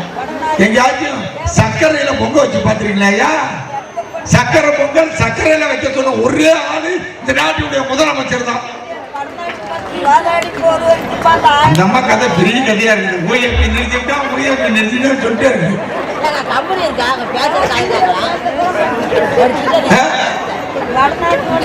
2 கோடி 10 லட்சம் ரேஷன் கார்டுக்கு இலவச பொருள் கொடுக்கதா அறிவித்து சுமார் 40 லட்சம் ரேஷன் கார்டுகள் பொருளே வாங்கல. ஏண்டா வாங்கல? அதுல என்ன தடவை இருக்குது? அரிசி எங்க வீட்லயே இருக்குது, கரும்பு நான் என் காட்டிலே வெட்டிக்கிட்டேன், என் வீட்லயே வெள்ளம் இருக்குது, அது ஒரு பொங்கல், அது இலவசம் நான் போய் வாங்கிட்டு வச்சு இதோட மாநகட்ட பொழப்பு எந்த பொழப்பு இல்லைன்னு ஒருத்தர் சொல்லிட்டான். அது நான் கூட யூடியூப்ல பார்த்தேன். ஒருத்தர் அரிசி வாங்கினான், கரும்பு தூக்கிட்டு போனான், நடு ரோட்ல கொட்டினான். ஸ்டாலின் ஒளிக, ஸ்டாலின் ஒளிக, நாசமா போச்சுன்னு நடு ரோட்ல கொட்டிட்டு போயிட்டே இருக்கான். அவனை ஏண்டா இப்படி சொல்ல நிருபர் கேட்கல. அவன் என்ன சொல்றான், என்னங்க எங்க வீட்டுல அரிசி இல்லையா, கரும்பு இல்லையா, ஒன்னும் இல்லாத பொருளை கொடுத்துருக்கான். எடப்பாடி 2000 ரூபாய் கொடுத்து வெள்ளம் கொடுத்து அதுக்கு முந்திரி கொடுத்து திராட்சை கொடுத்து கரும்பு கொடுத்து அழகு பார்த்த தலைவர் என்னுடைய தலைவர் அந்த எடப்பாடியா. குத்தமா இல்லையா? நீங்களும் இப்படியே பேசிட்டு போயிட்டே இருப்போம். நீங்க மாட்டு மாத்தி அவன் வந்து திருப்பி ஏதாவது இலவசமா இருந்துச்சா ஓட்டை மாத்தி போடுறீங்க. நாங்களும் என்னதான் பண்றோம், எம்எல்ஏ இருக்கக்குள்ள 1980 80ல அண்ணன் ஓட்டு கேட்க போகல அந்த வீட்டுல வெத்தலை பாக்க வச்சு 10 ரூபாய் பணம் கொடுத்து நீ வெற்றி பெறுன்னு வாழ்ந்த காலம் போய் இன்னைக்கு எங்க வீட்டுக்கு என்னடா தெரியும், அப்பதான் ஓட்டு போடுற காலம் வந்து போச்சு. இப்ப நாங்க என்ன பண்ண முடியும்? அப்படிப்பட்ட ஆட்சி இந்த ஆட்சி. சட்ட ஒழுங்கு நீங்க பிள்ளைகளை நீங்க தான் பத்திரமா பாத்துக்கணும். உங்க பிள்ளைங்க பள்ளிக்கூடத்துக்கு போயிட்டு வந்தா நீங்க தான் பத்திரமா பாத்துக்கணும். கஞ்சா அதிகம், போதையிலே மாணவர்கள் நடமாட வச்சிட்டு இருக்கான். இந்த நாட்டிலே சட்ட ஒழுங்கு கேடு கட்டி விட்டது என்ற காரணத்தால் 10 ஆண்டு காலம் தமிழகத்தில் ஆழ்ந்த அனைத்து இந்த அண்ணா திராவிட முன்னேற்ற கழகம் இந்த நாடு ஒரு அமைதி பூங்காவாக இருந்ததா இல்லையா? கோர்ட்டு போனா வக்கீல வெட்டலாம், தூத்துக்குடி போனா ஒரு நாளைக்கு 5 பேரை வெட்டலாம். இந்த நாட்டிலே சட்ட ஒழுங்கு பாதுகாக்க தவறிய ஒரு முதலமைச்சர் இந்த நாட்டினுடைய முதலமைச்சர். நினைத்து பார்க்க வேண்டாமா? அவர் மேடையில் பேசுகின்ற பொழுது சொல்றார், வாக்களித்த மக்களுக்கு வாக்களிக்காத மக்களுக்கு அனைவருக்கும் நான் தான் இந்த நாட்டினுடைய முதலமைச்சர் சொல்றார். ஒரு திட்டத்தை செய்யல. 14 நம்ம அண்ணன் எடப்பாடியார் இந்த பகுதிக்கு சுமார் 650 கூட்டு குடிநீர் திட்டம் கொண்டு வந்தார், சட்டக்கல்வியை கொண்டு வந்தார், மேம்பாலம் கொண்டு வந்தார், காற்றால் அமைக்கப்பட்டார். சுமார் 1000 கோடிக்கு 4 ஆண்டுல கொண்டு வந்த தலைவர் அண்ணன் எடப்பாடியார். வீரபாண்டி தொகுதி வளர்ச்சியில அக்கறை பெற்ற உள்ளவர் அண்ணன் எடப்பாடியார். திமுக காரன் நானும் கொண்டு சொல்றேன், பதில் சொல்றேன். நீங்க என்ன திட்டம் கொண்டு வந்து சொல்ற, நானும் சொல்றேன். பொதுமக்கள் நினைத்து பாருங்கள். ஏனென்றால் இந்த இயக்கம் புரட்சி தலைவர் எம்ஜிஆரால் வளர்க்கப்பட்ட ஏழைகளுக்காக வளர்ந்த இயக்கம். ஏழைகள் வாழ வேண்டும், அந்த சமுதாயம் வாழ வேண்டும் நோக்கத்தோடு தான் இந்த இயக்கத்தை புரட்சித் தலைவர் எம்ஜிஆர் உருவாக்கினார். விவசாய கடன் தமிழகத்தில் எத்தனையோ முதலமைச்சர் இருந்தார்கள். 2 முறை விவசாய கடனை தள்ளுபடி செய்து 22,500 கோடி தள்ளுபடி செய்த தலைவர் அண்ணன் எடப்பாடியார். கொடுத்திருக்கோமா? மேடை போட்டோம். நான் சொல்றேன், இறுதியாக இந்த மாவட்டத்துடைய ஒரு வருஷத்துக்கு அப்புறம் ஒரு மந்திரி போட்டிருக்காங்க, சுற்றுலாத்துறை அமைச்சர். இந்த மாவட்டத்தில் இந்த அமைச்சருக்கு அக்கறை இருந்தால் ஏற்காடு சட்டமன்ற தொகுதியில சுற்றுலா தலமாக இருக்க ஏற்காடு சட்டமன்ற தொகுதியில இருக்கின்ற தாய்மார்கள் நினைத்துப்பார்கள், அந்த ஏற்காடு சுற்றுலா தலமாக ஆக வேண்டும் என்பதற்காக அந்த 100 கோடியில கூட்டுறவு பயிற்சி நிலையம் கொண்டு வந்து அந்த பயிற்சி நிலையத்தை கட்டுவதற்கு டெண்டர் விடப்பட்டு 5 கோடி நிதி ஒதுக்கப்பட்டு திட்டம் தொடங்கப்பட்ட பிறகு இந்த மாவட்டத்தில் அன்றைக்கு இருந்த பொறுப்பு அமைச்சராக இருந்த மாண்புமிகு நேரு அவர்கள் கண்டுக்கல. அந்த கூட்டுறவுத்துறை அமைச்சர் அதை ரத்து செய்து கொடைக்கானல் கொண்டு போய் கட்டிட்டாங்க. இந்த மாவட்டத்தில் வேற அக்கறை நம்ம அந்த மாவட்டத்துடைய அமைச்சருக்கு அல்லது இங்க இருக்கின்ற திமுக நிர்வாகி வாயில் சவடால் பேசுகிறார்களே, இந்த மாவட்டத்தில் மேல அக்கறை இருக்க வேணாமா? அமைக்கப்பட்ட தார் சாலை பாருங்க, சேலம்னா சிங்கப்பூர் மேம்பாலம், சேலமா பாலமாங்கிறான். அப்படி இந்த மாவட்டத்தை மேல அக்கறை கொண்டுள்ள முதலமைச்சர் இந்த மாவட்டத்துக்கு மட்டுமல்ல தமிழகத்தில் இருக்கின்ற அனைத்து தரப்பு மக்களும் வாழ வேண்டும் நோக்கத்திற்காக 4 ஆண்டு சிறப்பான ஆட்சி கொடுத்த தலைவர் அண்ணன் எடப்பாடியார். அப்பேற்பட்ட ஆட்சி கொடுத்துருக்காங்க. ஏதோ வந்தன் போயிடாதீங்க தாயே, ஏதோ உங்களை நம்பித்தான் இருக்கிறோம். 2026 என்பது திருப்பியெல்லாம் ஓட்டு போட்டீங்க. இன்னைக்கு 10,000 ரூபாய் கரண்ட் பண்ணா அப்ப 25,000 வரும். அப்புறம் நீங்க தான் கட்டி ஆகணும். நாங்க பொழுதையும் கூடத்தை போட்டு கத்திட்டு இருக்க முடியாது. உங்களுக்காக தான் கத்துறோம். நினைச்சு பாருங்க, அன்னைக்கு ஒரு 1000 ரூபாய் குடும்பத்தை ஓட்டலாம். இன்னைக்கு 10,000 ரூபாய் குடும்பத்தை ஓட்ட முடியாது. அரிசி என்ன விலை, பருப்பு என்ன விலை, பூண்டு என்ன விலை, நெய் என்ன விலை, எண்ணெய் என்ன விலை, எல்லா விலையும் போய் போச்சு.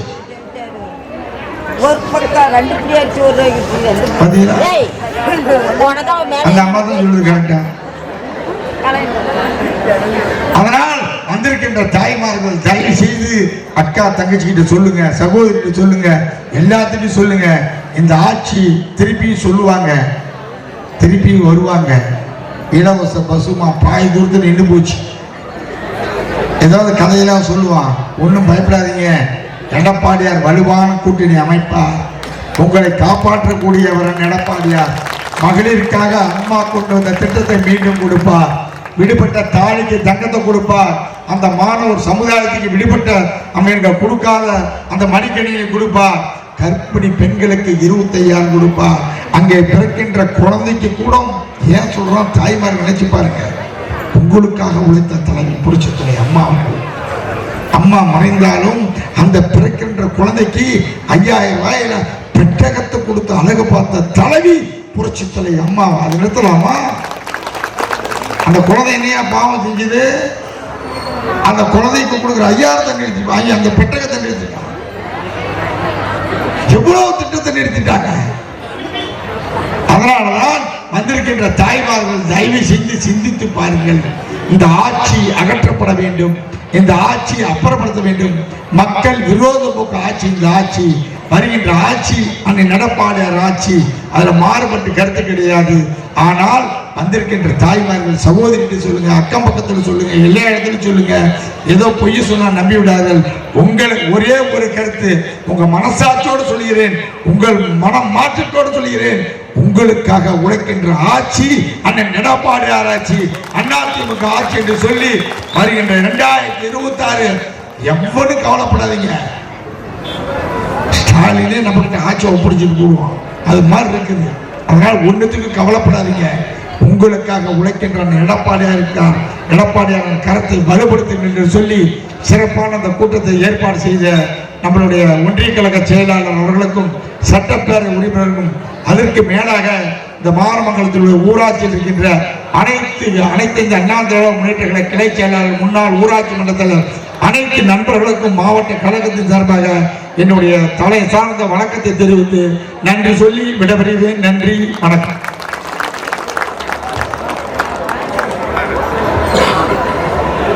கழக பொதுச் செயலாளரும் முன்னாள் அமைச்சருமான அண்ணன் அவர்கள் உங்களுடைய சிறப்புரையாற்றுவார்கள். யார் பேச்சுக்கு கட்டுப்பட வேண்டுமோ கட்டுப்படக்கூடாதோ, நம்முடைய மாவட்ட செயலாளர் வார்த்தைக்கு நாம் கட்டுப்பட வேண்டும். அவர் பேச வருகிற போதே சொல்லிவிட்டார். அவரும் நம்முடைய சட்டமன்ற உறுப்பினர் ராஜமுத்து அவர்களும் யாருடைய பெயரையும் சொல்ல வேண்டாம், ஒன்றிய செயலாளர் வெங்கடேசன் அவர்கள் சொன்ன அத்துணை பேரையும் நீங்கள் சொன்னதாகவே எடுத்துக்கொள்கிறோம். நீங்கள் நேராக பேச்சை ஆரம்பித்து விடுங்கள் என்று சொன்னதற்கிணங்க நான் நம்முடைய மாவட்ட கழக செயலாளர் சுருக்கமாக பேசினாலும் விளக்கமாக பேசி பல்வேறு கருத்துக்களை இங்கே சொல்லியிருக்கிறார்கள். இன்றைக்கு இந்த கூட்டத்திலே கூடியிருக்கிற அன்பு தாய்மார்களும் சகோதரிகளும் 2026 தேர்தலை நாங்கள் தான் நிர்ணயிக்கப் போகிறோம். மாண்புமிகு பொதுச் செயலாளர் எடப்பாடியார் அவர்களை முதலமைச்சராக்குவதற்கு நாங்கள் உறுதி கூறுகிறோம் என்ற அந்த உறுதித்தன்மையோடு இங்கே அமர்ந்திருக்கிறீர்கள். உங்களுக்கு நாங்கள் நன்றியை செலுத்த கடமைப்பட்டிருக்கிறோம். கழகத்துடைய பொதுச் செயலாளர், மக்களின் முதல்வர், வருங்கால முதலமைச்சர் மாண்புமிகு எடப்பாடி அவர்களுடைய ஆணையின்படி இங்கே வீரபாண்டி கிழக்கு ஒன்றிய கழகத்தின் சார்பில் பொன்மனச்செம்மல் புரட்சி தலைவர் எம்ஜிஆர் 108வது பிறந்த நாள் விழாவை சீரோடும் சிறப்போடும் கொண்டாடி கொண்டிருக்கிறோம். இது அவரது 108வது பிறந்த நாள் விழா. பொங்கல் நாளன்று வீரபாண்டி ஒன்றியத்திற்குட்பட்ட புத்தூரிலே நம்முடைய சட்டமன்ற உறுப்பினரும்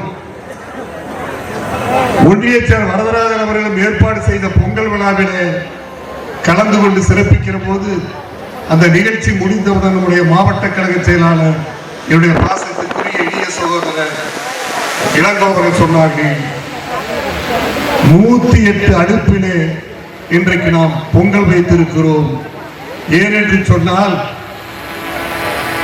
புரட்சி தலைவர் எம்ஜிஆருடைய பிறந்த நாள், 108வது பிறந்த நாள் என்று இன்றைக்கு எனக்கு நினைவுபடுத்தினார். இந்த 108வது நாள் என்பது ஒரு தெய்வீக நாள். இங்கே வந்திருக்கிற தாய்மார்களுக்கும் சகோதரிகளுக்கும் தெரியும், ஆன்மீகத்திலே 108 திவ்ய தேசங்கள் இருப்பதாக சொல்லுவார்கள். நம்முடைய மகாவிஷ்ணு அவதாரத்திலே, பெருமாள் அவதாரத்திலே 108 திருத்தலங்கள் விஷ்ணுவுக்கு உண்டு. அதே போல சிவனுக்கு 108 திருத்தலங்கள் அவருக்கு உண்டு. அதே போல முருகன் என்று எடுத்துக்கொண்டால் முருகனுக்கும் இப்படிப்பட்ட திருத்தலங்கள் நிறைய இருக்கின்றன. ஆன்மீக நண்பர்களுக்கு, ஆன்மீக தாய்மார்களுக்கு விஷ்ணுவாகட்டும், சிவனாகட்டும், முருகனாகட்டும், நீங்கள் எல்லாம், நாம் எல்லாம் ஆண்டவனுடைய பக்தர்கள். ஆனால் அரசியல் கட்சி என்று சொல்லுகிற போது, அரசியல் கட்சியிலே தலைவர் என்று சொன்னால் தலைவருக்கு தொண்டர்கள் தான் இருப்பார்கள். ஆனால் அனைத்து இந்திய அண்ணா திராவிட முன்னேற்ற கழகம் என்ற இந்த மக்கள் இயக்கத்தில் மட்டும் அந்த நிறுவன தலைவர் புரட்சி தலைவர் எம்ஜிஆருக்கு தொண்டர்களாக இருக்கிற நாம் தொண்டர்கள் மட்டுமல்ல, பக்தர்கள் என்பதை நாம் எல்லாம் நிரூபித்துக் கொண்டிருக்கிறோம். அப்படிப்பட்ட தெய்வீக தலைவர், மனித தெய்வம், அவருடைய பிறந்த நாளை கொண்டாடுகிறோம் என்று சொன்னால் இன்றைக்கு அவருக்கு பக்தர்களாக இருக்கிற நாம் அவருடைய விழாவை இன்றைக்கு கொண்டாடி கொண்டிருக்கிறோம். இங்க எனக்கு முன்னாலே பேசிய மாவட்ட கழக செயலாளர் சொன்னார், புரட்சி தலைவர் எம்ஜிஆரோடு அரசியல் பயணத்தை துவக்கிய அண்ணன் செம்மலை அவர்கள் எம்ஜிஆரை பற்றி பேசுவார் என்று சொன்னார். அவரை பற்றி எவ்வளவோ பேசலாம். அவர் பேசும்போது அவருக்கு ஒரு அடைமொழியாக சொன்னார், கொடுத்து கொடுத்து சிவந்த கரங்கள் என்று சொன்னார் தலைவரை பற்றி. அப்பொழுது எனக்கு ஒரு சம்பவம் ஞாபகத்திற்கு வந்தது. சமீபத்திலே ஒரு புத்தகம் படித்தேன். நாமெல்லாம் புரட்சி தலைவர் எம்ஜிஆரை கொண்டாடுகிறோம், நாமெல்லாம் அவருடைய தொண்டர்கள், நான் சொன்னதை போல பக்தர்கள். நாம் கொண்டாடுவதிலே ஆச்சரியம் இல்லை, இது நம்முடைய கடமை. ஆனால் ஒரு வழக்கறிஞராக சென்னை உயர்நீதிமன்றத்திலே வழக்கறிஞர் துறையிலே இருக்கிற ராமானுஜம் என்ற ஒரு வழக்கறிஞர் ஒரு புத்தகம் எழுதியிருக்கிறார். அந்த புத்தகத்தில் என்ன சொல்லியிருக்கிறார் என்று சொன்னால், நான் என்னுடைய வீட்டில் இருந்து சென்னை உயர்நீதிமன்றத்திற்கு போகிற போது காலை நேரத்தில் போக்குவரத்து நெரிசல் இருக்கும் என்ற காரணத்தினாலே புரட்சி தலைவர் எம்ஜிஆர் அவர்கள் முதலமைச்சராக கோட்டைக்கு போகிற நேரம் பார்த்து நான் என்னுடைய வீட்டிலிருந்து புறப்படுவேன்.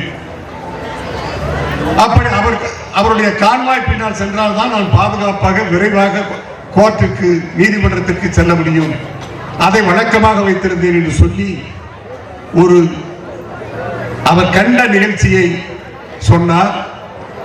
அப்படி புரட்சி தலைவர் எம்ஜிஆர் அவர்கள் கோட்டைக்கு முதலமைச்சராக போகிற போது அண்ணாவுடைய நினைவிடத்திலே அதற்கு முன்னாலே ரோடோரத்திலே உட்கார்ந்து கொண்டு ஒரு மாற்றுத்திறனாளி, இரண்டு தோளிலும் கையை அதாவது கோலை ஊன்றிக்கொண்டு நடக்கக்கூடிய அந்த ஒரு மாற்றுத்திறனாளி அந்த வண்டி போகும்போது தடுமாறி எழுந்தரித்து தலைவருக்கு வணக்கம் வைப்பாராம்.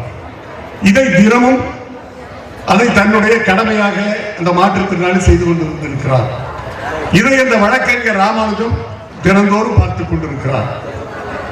ஒரு நாள் திரும்பி வருகிற போது அவரிடம் நிறுத்திய இந்த வழக்கறிஞர் கேட்டிருக்கிறார், தினமும் நீ எம்ஜிஆர் கார் போகிற போது எழுந்து வணக்கம் போடுகிறார், எம்ஜிஆர் கார் கருப்பு கண்ணாடியிலே அது மூடப்பட்டு இருக்கிறது, நீ உட்கார்ந்து கொண்டிருப்பது அவருக்கு தெரியுமோ தெரியாதோ, அவரும் கருப்பு கண்ணாடி போட்டு இருக்கிறார், ஆனால் தினந்தோறும் கும்பிடுகிறாயே, அதனால உனக்கு என்ன பயன் கிடைக்க போகிறது என்று சொன்ன போது அவன் சொன்னானா, அந்த மாற்றுத்திறனாளி, நாம் கூட கோயிலுக்கு போகிறோம், தெய்வம் நம்மளை பார்க்கும் என்றால் கும்பிடுகிறோம், நாம் தெய்வத்தை வணங்குகிறோம், தெய்வம் நம்மை காப்பாற்றுவார் என்ற நம்பிக்கை எனக்கு இருக்கிறது என்று சொன்னார். அதற்கு மறுநாள் அதே புரட்சி தலைவர் எம்ஜிஆர் கார் போகிற போது இந்த வழக்கறிஞர் பின்னாலே வருகிறார், கான்வாய்க்கு பின்னாலே. அன்றைக்கு அந்த மாற்றுத்திறனாளி உட்கார்ந்து கொண்டிருந்த அண்ணாவுடைய நினைவிடத்திற்கு முன்னாலே கார் நிற்கிறது. புரட்சி தலைவர் எம்ஜிஆர் அவர்கள் எழுந்து அவரிடம் போய் கேட்கிறார், என்ன செய்து கொண்டிருக்கிறாய், உனக்கு என்ன வருமானம், உன்னுடைய குடும்ப சூழ்நிலை என்ன என்று கேட்டிருக்கிறார். அவன் சொல்லி இருக்கிறார். உடனே அதை கேட்டுவிட்டு அவர் சென்று விட்டார். அடுத்த நாள் அதே கார் அந்த நோக்கி போகிற போது அந்த காரை நிறுத்தி புரட்சி தலைவர் இறங்கி கையிலே ஒரு அன்றைய செய்தித்தாளிலே அது எவ்வளவு பணம் என்றே தெரியாது என்று சொல்லுகிறார் அந்த வழக்கறிஞர் வக்கீல். அதை சுருட்டி அந்த பணத்தை எடுத்து நேராக அவரிடம் சென்று கொடுத்து விட்டு அவர் சொன்ன வார்த்தை, பிச்சை எடுப்பது பாவம், பிச்சை எடுக்க கூடாது, இதோ இதில் நான் பணத்தை கொடுக்கிறேன், அந்த பணத்தை வைத்து ஒரு பெட்டிக்கடை வைத்து பிழைத்துக் கொள், இனி பிச்சை எடுக்காதே என்று சொல்லிவிட்டு சொன்னாராம். அந்த பெட்டிக்கடை வைக்கிற போது தயவு செய்து பீடி சிகரெட் மட்டும் அதில் விற்று விடாது. எப்படிப்பட்ட உள்ளத்துக்கு சொந்தக்காரர்! இன்றைக்கு போதைப் பொருள் நடமாட்டம் டாஸ்மாக் கடையில விற்பனை கூடிக்கொண்டிருக்கிறது. எனக்கு முன்னாலே மாவட்ட கழக செயலாளர் அருமையாக சொன்னாரு, நாம் ஆட்சியிலே இருக்கிற போது டாஸ்மாக் கடையை மூடு என்று சொன்ன இன்றைய முதலமைச்சர் ஸ்டாலின், அன்றைய எதிர்க்கட்சி தலைவர், இன்றைக்கு வருமானத்தை பெருக்கிக் கொண்டிருக்கிறார். அதற்காகவே ஒரு மந்திரியை கண்டுபிடித்து அந்த துறையை அவருக்கு ஒப்படைத்திருக்கிறார். அவர் யார் என்று தெரியும்? 10 ரூபாய் செந்தில் பாலாஜி. ஒரு ஏழை, ஒரு தொழிலாளி அன்றாடம் உழைத்து அவருடைய அதாவது உடல் சோர்வை போக்குவதற்காக போய் டாஸ்மாக் கடையில வாங்கி சாப்பிடுகிற போது குவார்டருக்கு 10 ரூபாய் சேர்த்து வாங்குகிறாயே, இந்த பாவம், இந்த ஏழையின் சாபம் உன்னை சும்மா விடுமா என்று நான் அந்த அமைச்சரை பார்த்து கேட்க வேண்டியதாக இருக்கிறது. அந்த அமைச்சர் நேற்றைக்கு முன்னால் சொல்லி இருக்கிறார், நம்முடைய பொதுச்செயலர் எடப்பாடி அவர்களை பார்த்து அரசியல் வியாபாரியா? வியாபாரி என்றால் கூட வியாபாரிகளுக்கு நாணயம் இருக்கும். நாணயத்தை வியாபாரிகள் கடைபிடிப்பவர்கள். ஆனால் இந்த செந்தில் பாலாஜி அரசியல், வேறு வார்த்தையை கூட போடுவேன், ஆனால் வியாபாரி என்பதை விட சூதாடி என்றே சொல்லலாம். அப்படிப்பட்ட நீ எங்களுடைய முதலமைச்சரை, எங்களுடைய பொதுச் செயலாளரை பார்த்து நீ சொல்லுவதற்கு என்ன தகுதி இருக்கிறது என்பதை தயவு செய்து எண்ணி பார்க்க வேண்டும். ஆக கொடுத்து சிவந்த கரங்களுக்கு சொந்தக்காரர் என்று சொன்னாரே நம்முடைய இளங்கோ அவர்கள், அதற்கு பேசுகிற போது இந்த சம்பவம் தான் எனக்கு ஞாபகத்திற்கு வந்தது. அது மட்டுமல்ல, புரட்சி தலைவர் எம்ஜிஆர் அவர்கள் திரையிலே சினிமாவிலே நடிக்கிற போது நீங்கள் நன்றாக பார்த்திருப்பீர்கள், நல்லவனாகவே நடிப்பார். அவருக்கு வில்லன்கள் இருப்பார்கள், அந்த படத்திலே வருவார்கள். ஆனால் அந்த வில்லன்களை கூட அவர் பழிவாங்கியது கிடையாது. அந்த வில்லன்களையும் நல்லவனாக மாற்றி காட்டியவர் தான் நம்முடைய புரட்சி தலைவர் எம்ஜிஆர் அவர்கள் என்று பார்க்க வேண்டும். அவருடைய உள்ளம் அப்படிப்பட்ட உள்ளம். அவர் சினிமாவிலே கொடிகட்டி பறந்த போது அவருக்கு பாடல் எழுதி கொடுத்த கண்ணதாசன், அவருக்கு கொஞ்சம் மனவேறுபாடு காரணமாக புரட்சி தலைவர் எம்ஜிஆருக்கு இனி பாடல் எழுத மாட்டேன் என்று கண்ணதாசன் சொல்லிவிட்டார். அதற்கு பிறகு வேறு கவிஞர்கள் புரட்சி தலைவர் எம்ஜிஆருக்கு பாடல் எழுதினார்கள் சினிமா நடிக்கிற போது. அதற்கு அதை பற்றி அவர் கவலைப்படவில்லை. ஆனால் ஆட்சி பொறுப்புக்கு முதலமைச்சராக வந்தவுடன் அவர் என்ன செய்தார் தெரியுமா? தன்னை திட்டிய கண்ணதாசனை, தன்னை கேவலமாக பேசிய கண்ணதாசனை, தனக்கு பாட்டெழுத மாட்டேன் என்று சொன்ன கண்ணதாசனை எப்படி கௌரவப்படுத்தினார் என்று சொன்னார், அரசவை கவிஞராக அவரை ஆக்கினார். திட்டியவருக்கு பெரிய பரிசு கொடுத்தார். முதலமைச்சரானவுடன் தமிழ்நாட்டினுடைய அரசவை கவிஞராக அவரை அந்த சிம்மாசனத்திலே அமர வைத்தார். அப்பொழுது கண்ணதாசன் சொன்னார், நான் கூட புரட்சி தலைவரை எவ்வளவோ பேசி இருக்கிறேன், எவ்வளவோ திட்டி இருக்கிறேன், ஆனால் எதையும் மனதிலே வைக்காமல் எனக்கு இப்படிப்பட்ட ஒரு பதவியை கொடுத்திருக்கிறாரே என்று சொல்லி ஒரு உதாரணத்தை சொன்னார். கோடு உயர்ந்து விட்டது. கோடு உயர்ந்து விட்டது என்பது எம்ஜிஆர் உயர்ந்து விட்டார். குன்று தாழ்ந்து விட்டது. தன்னை குன்றாக நினைத்து நான் அந்த உயர்ந்த கோட்டுக்கு பின்னாலே தாழ்ந்து நிற்கிறேன், என்னுடைய வணக்கத்தை அவருடைய பாதங்களிலே சமர்ப்பிக்கிறேன் என்று சொல்லி சொன்னார். இது எதை காட்டுகிறது என்று சொன்னால், அதாவது தன்னை திட்டியவர்களை கூட,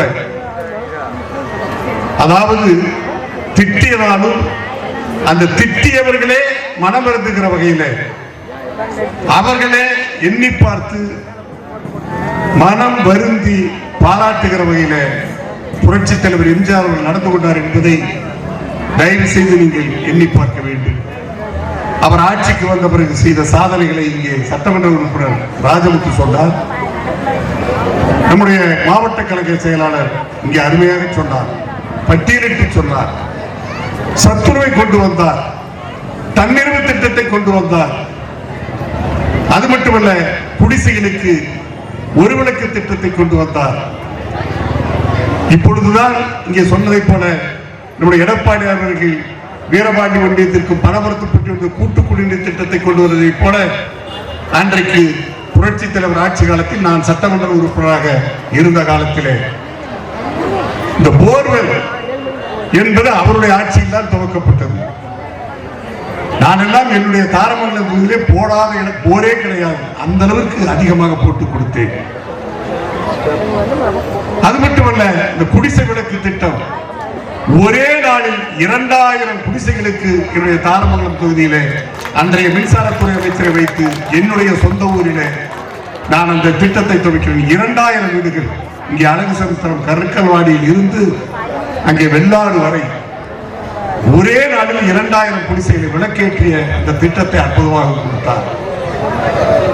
அப்படிப்பட்ட திட்டமோ சட்டமோ போட வேண்டும் என்று சொன்னால் ஒரு ஆட்சியிலே இருப்பவர்கள் திட்டம் கொண்டாலும் சரி, சட்டம் கொண்டு வந்தாலும் சரி, அது மக்களுடைய நலனை சார்ந்ததாக இருக்க வேண்டும் என்பதைத்தான் புரட்சி தலைவர் அவர்கள் நிரூபித்து காட்டினார்கள்.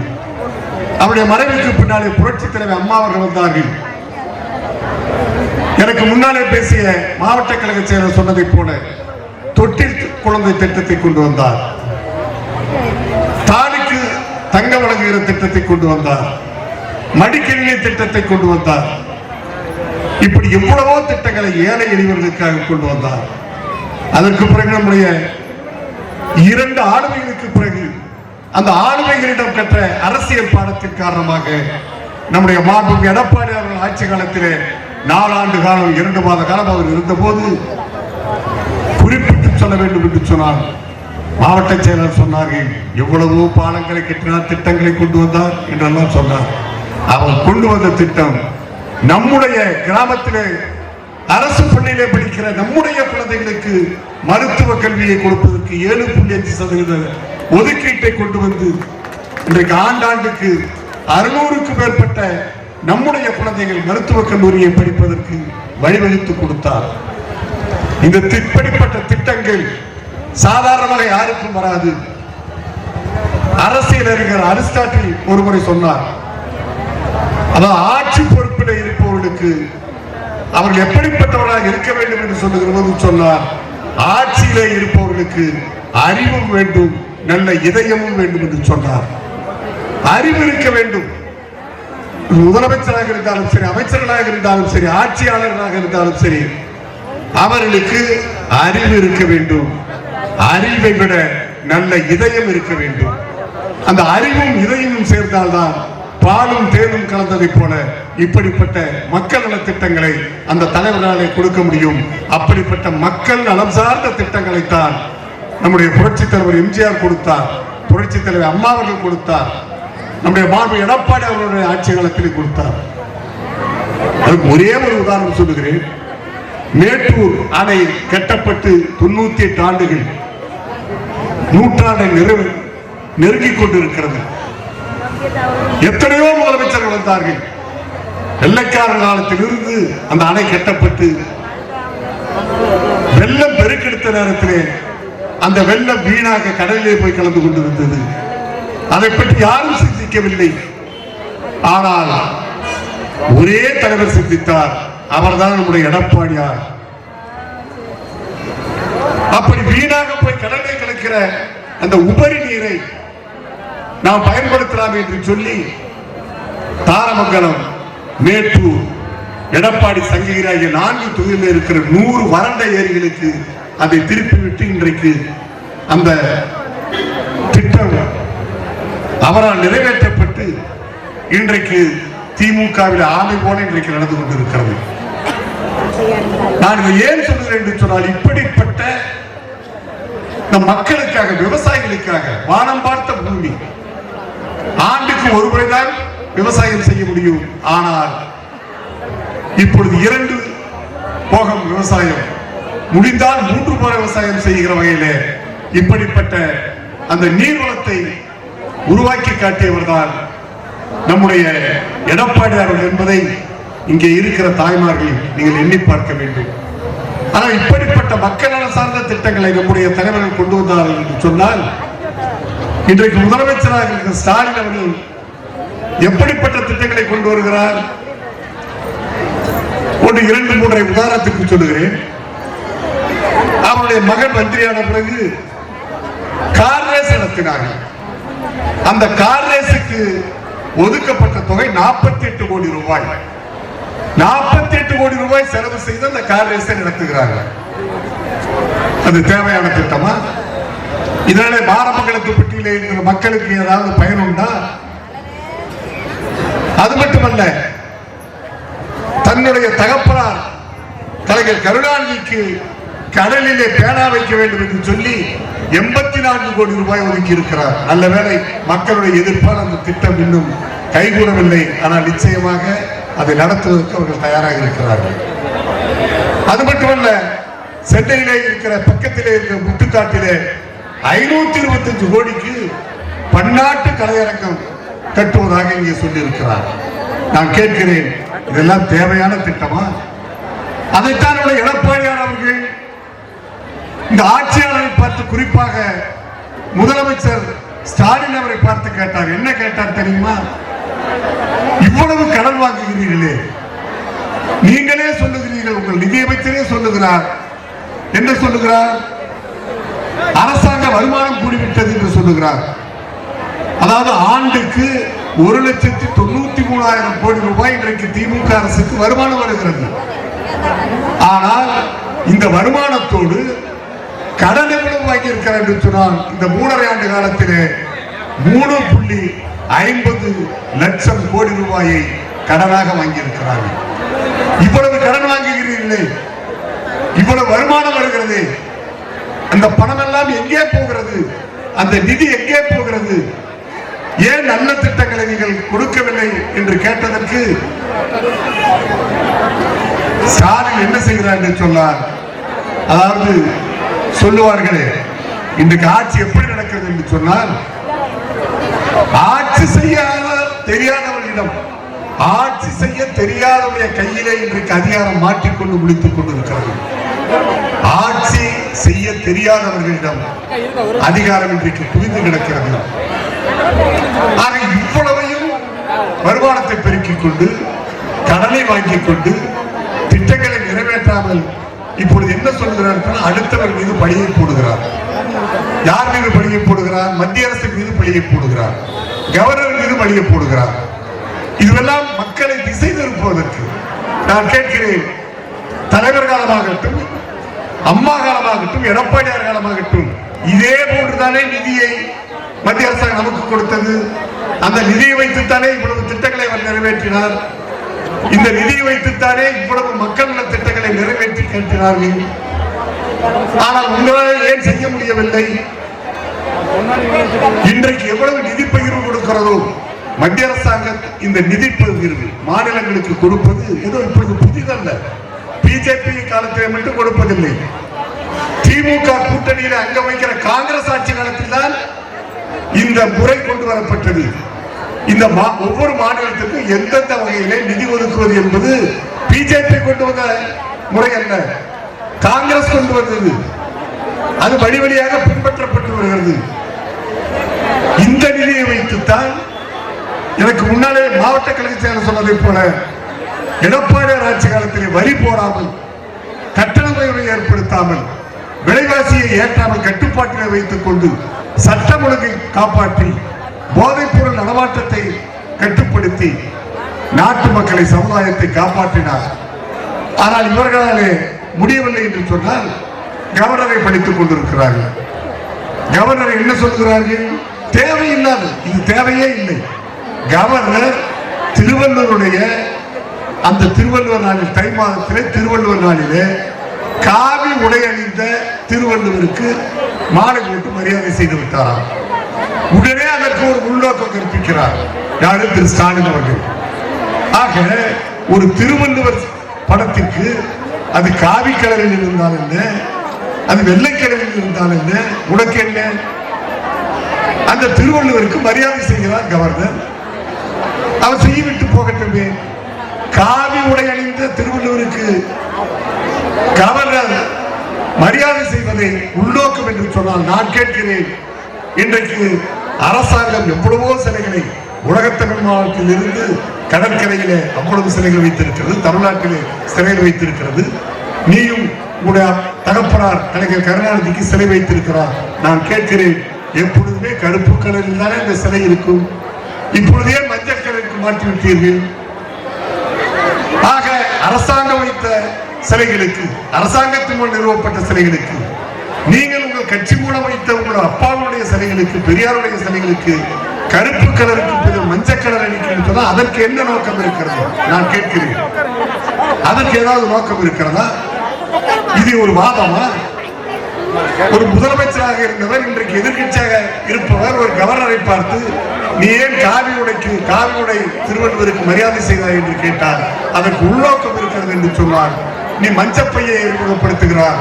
தமிழ்நாட்டிலே இருக்கிற அத்துறை சிலைகளுக்கும் மஞ்சள் கலரிலே வர்ணம் பூசுகிறாயே, இதற்கு என்ன நோக்கம் இருக்கிறது என்பதை தயவு செய்து எண்ணி பார்க்க வேண்டும். இதுவெல்லாம் மக்களை திசை திருப்புவதற்கு. இன்னொன்றையும் நம்முடைய மாண்பு எடப்பாடி அவர்கள் கேட்டார்கள். டங்ஸ்டன் நம்முடைய மாவட்ட கலைஞர் சொன்னார் பாரு, என்ன சொன்னார்? ஒரு நாள் ஏதோ நாளைக்கு நான் நல்ல அறிவிப்பை கொடுக்கிறேன் என்று சொன்னார் அல்லவா? அது இந்த இரும்பை பற்றி சொன்னார் என்று சொன்னார். இன்னொன்றையும் ஒரு அறிவிப்பை வெளியிட்டார் ஸ்டாலின். என்ன தெரியுமா அந்த அறிவிப்பு?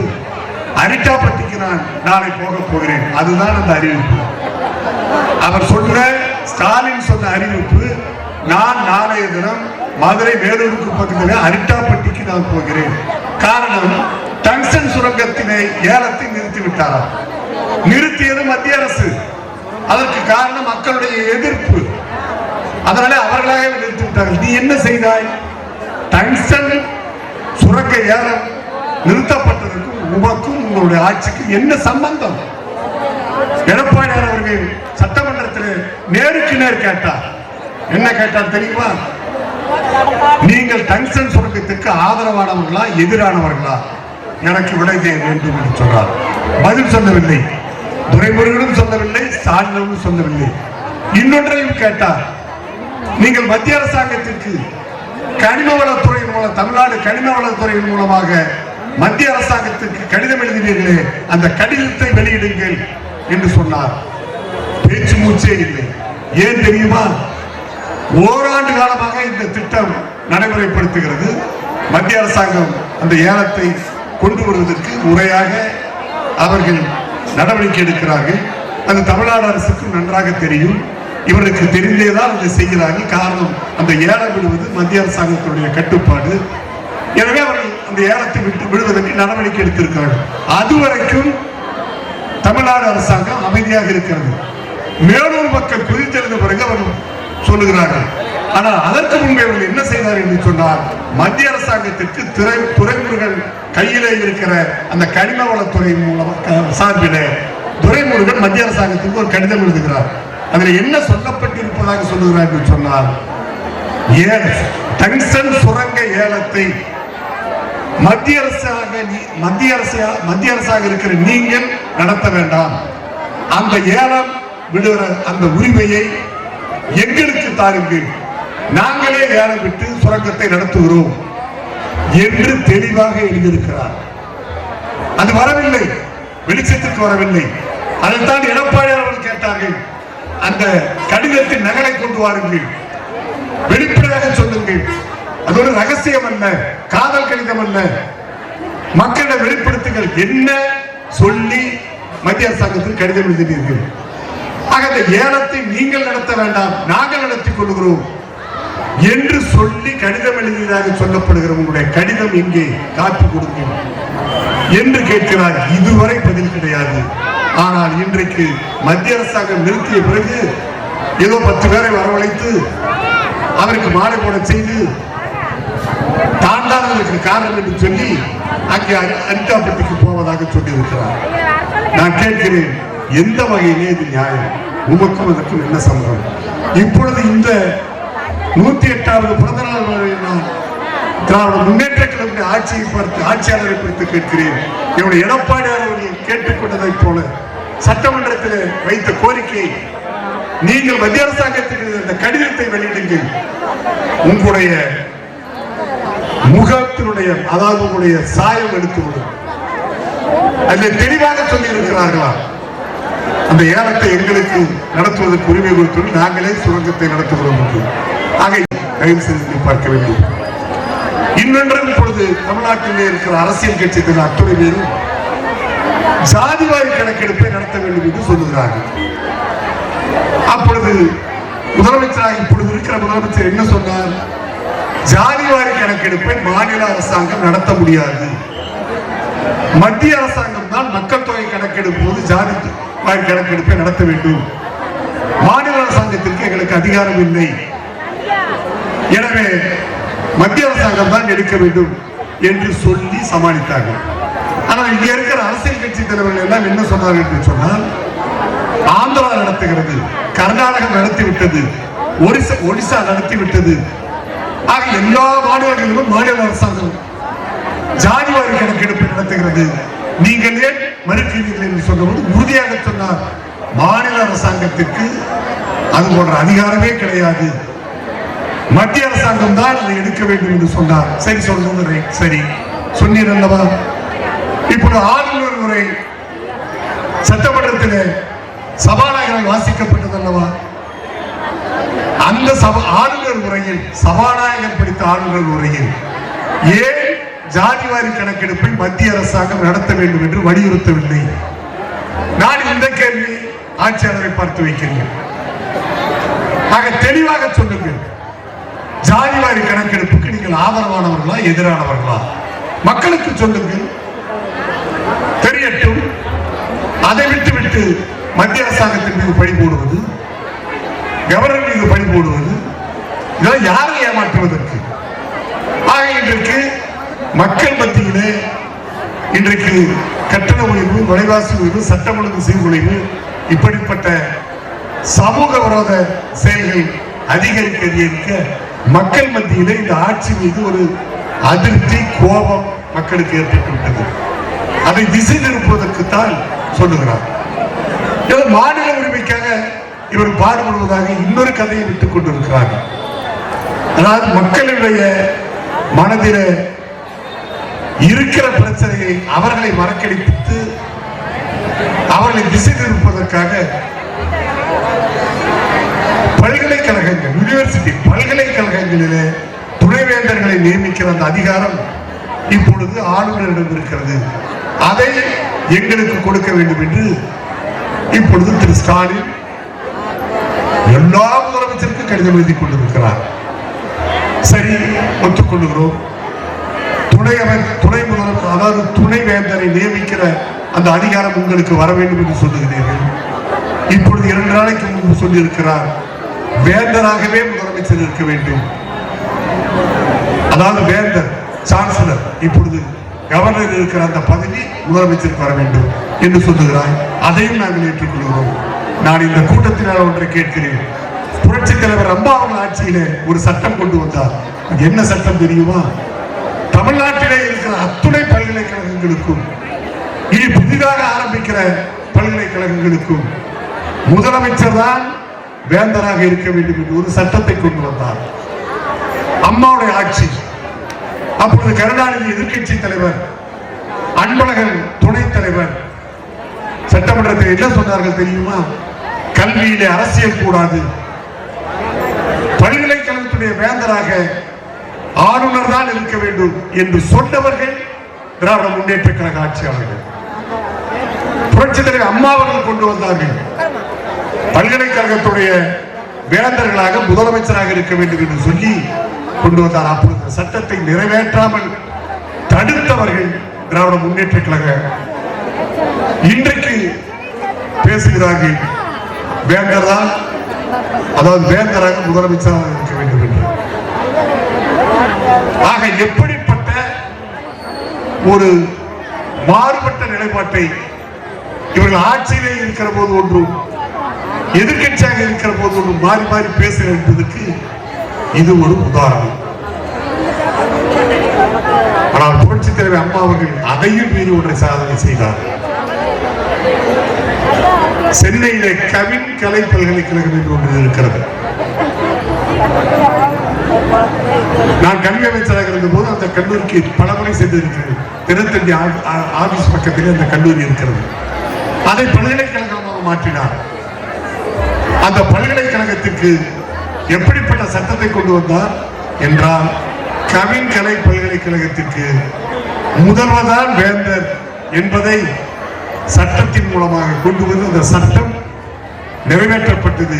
இன்றைக்கும் அந்த பல்கலைக்கழகத்திற்கு முதலமைச்சர் தான் வேந்தர். அம்மா அவர்கள் இருந்தார்கள். இப்பொழுது முதலமைச்சராக இருக்கிற திரு ஸ்டாலின் அவர்களும் இன்றைக்கு அந்த பல்கலைக்கழகத்தின் முதலமைச்சராக இருக்கிறார். ஆக இப்படிப்பட்ட ஆக்கப்பூர்வமான காரியங்களை கொண்டு வந்த எங்களுடைய அரசை பார்த்து இன்றைக்கு பேசுகிறேன் என்று சொன்னால் உங்களுக்கு மனசாட்சி இருக்கிறதா என்பதை மட்டும் இந்த நேரத்தில் எண்ணி பார்க்க வேண்டும். ஆக இன்றைக்கு மக்கள் விழிப்போடு இருக்கிறார்கள். இங்கே அறுவை சகோதரர் இளங்கோ அவர்கள் சொன்னார்கள், இந்த கூட்டணியை வைத்துக் கொண்டு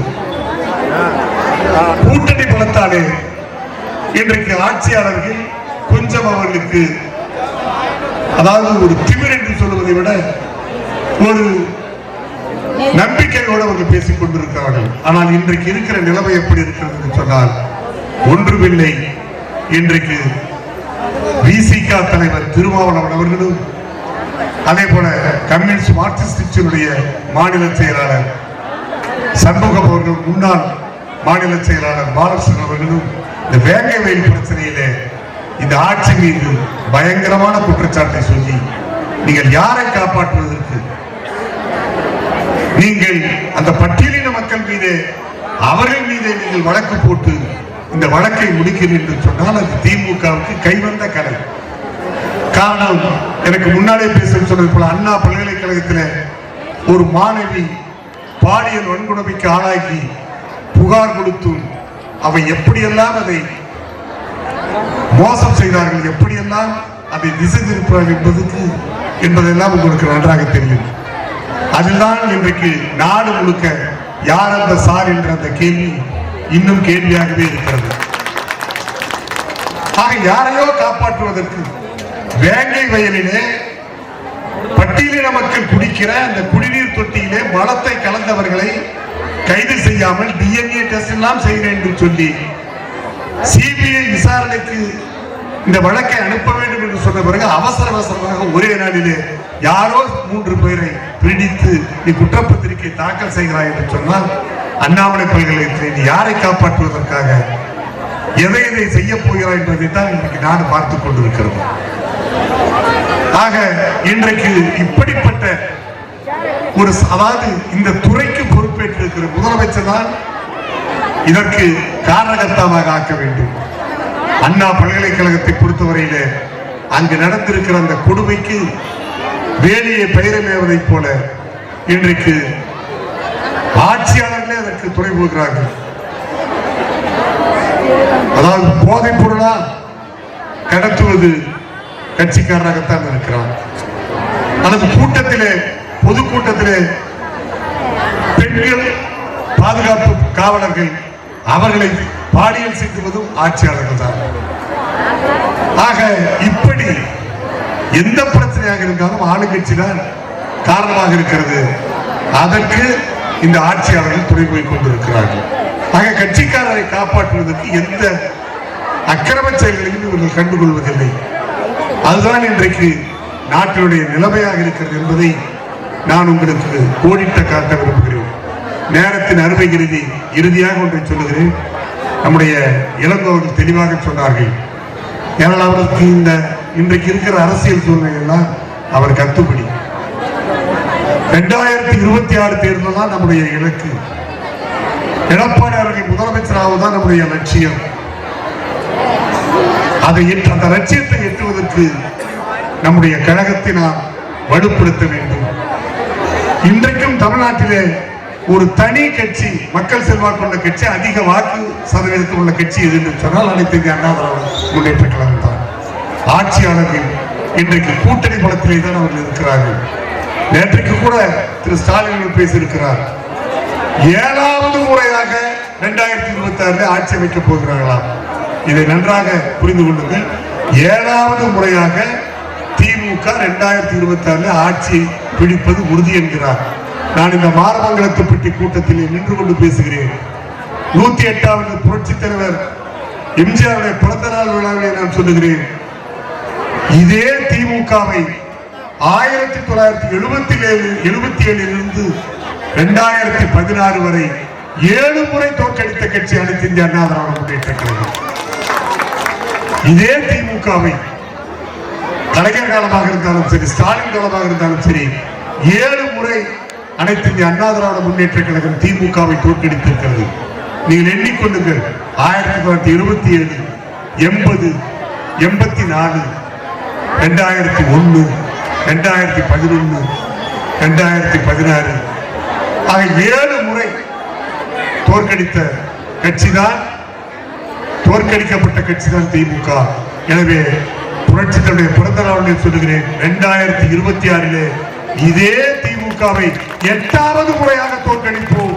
இது உறுதி உறுதி உறுதி என்பதை மட்டும் இந்த நேரத்தில் எடுத்து சொல்லி, அதற்கு வீரபாண்டி ஒன்றியமும் வீரபாண்டி தொகுதியும் ஏன் நம்முடைய அன்புச்சவர் இளங்கோ அவர்கள் தலைமை தாங்கி நடத்தி கொண்டிருக்கிற இந்த புறநகர் மாவட்டமும் மாநகர் மாவட்டம் உட்பட சேலம் மாவட்டம் முன்னோடி மாவட்டமாக இருந்து 100க்கு 100 வெற்றி என்ற அந்த வெற்றி சதவீதத்தை நம்முடைய மாண்புமிகு புரட்சி தமிழர் எடப்பாடியாருடைய பொறுப்பாதங்களில் நாம் சமர்ப்பிப்பதற்கு இந்த பிறந்த நாளிலே உறுதி கொள்ள வேண்டும் என்று சொல்லி வாய்ப்புக்கு நன்றி கூறி விடைபெற்றுக் கொள்கிறேன். நன்றி, வணக்கம்.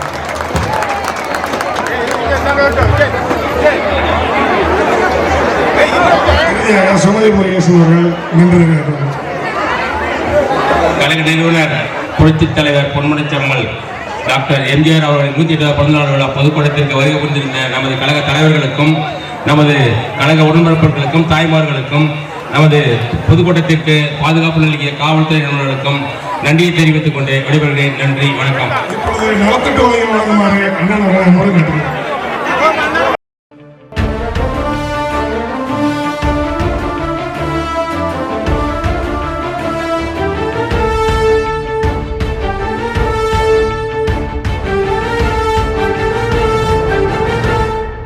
நம்மில் ஒருவர் எங்கள் எடப்பாடியார், மக்கள் முதல்வர் அவரே எம்மை காக்கும் தலைவர். நம்மில் ஒருவர் எங்கள் எடப்பாடியார், மக்கள் முதல்வர் அவரே எம்மை காக்கும் தலைவர். எடப்பாடியாரின் ஆட்சி தந்த மாற்றம் நம்மை செழிப்பாக்கி இன்று பெருமிதமாயாக்குதே.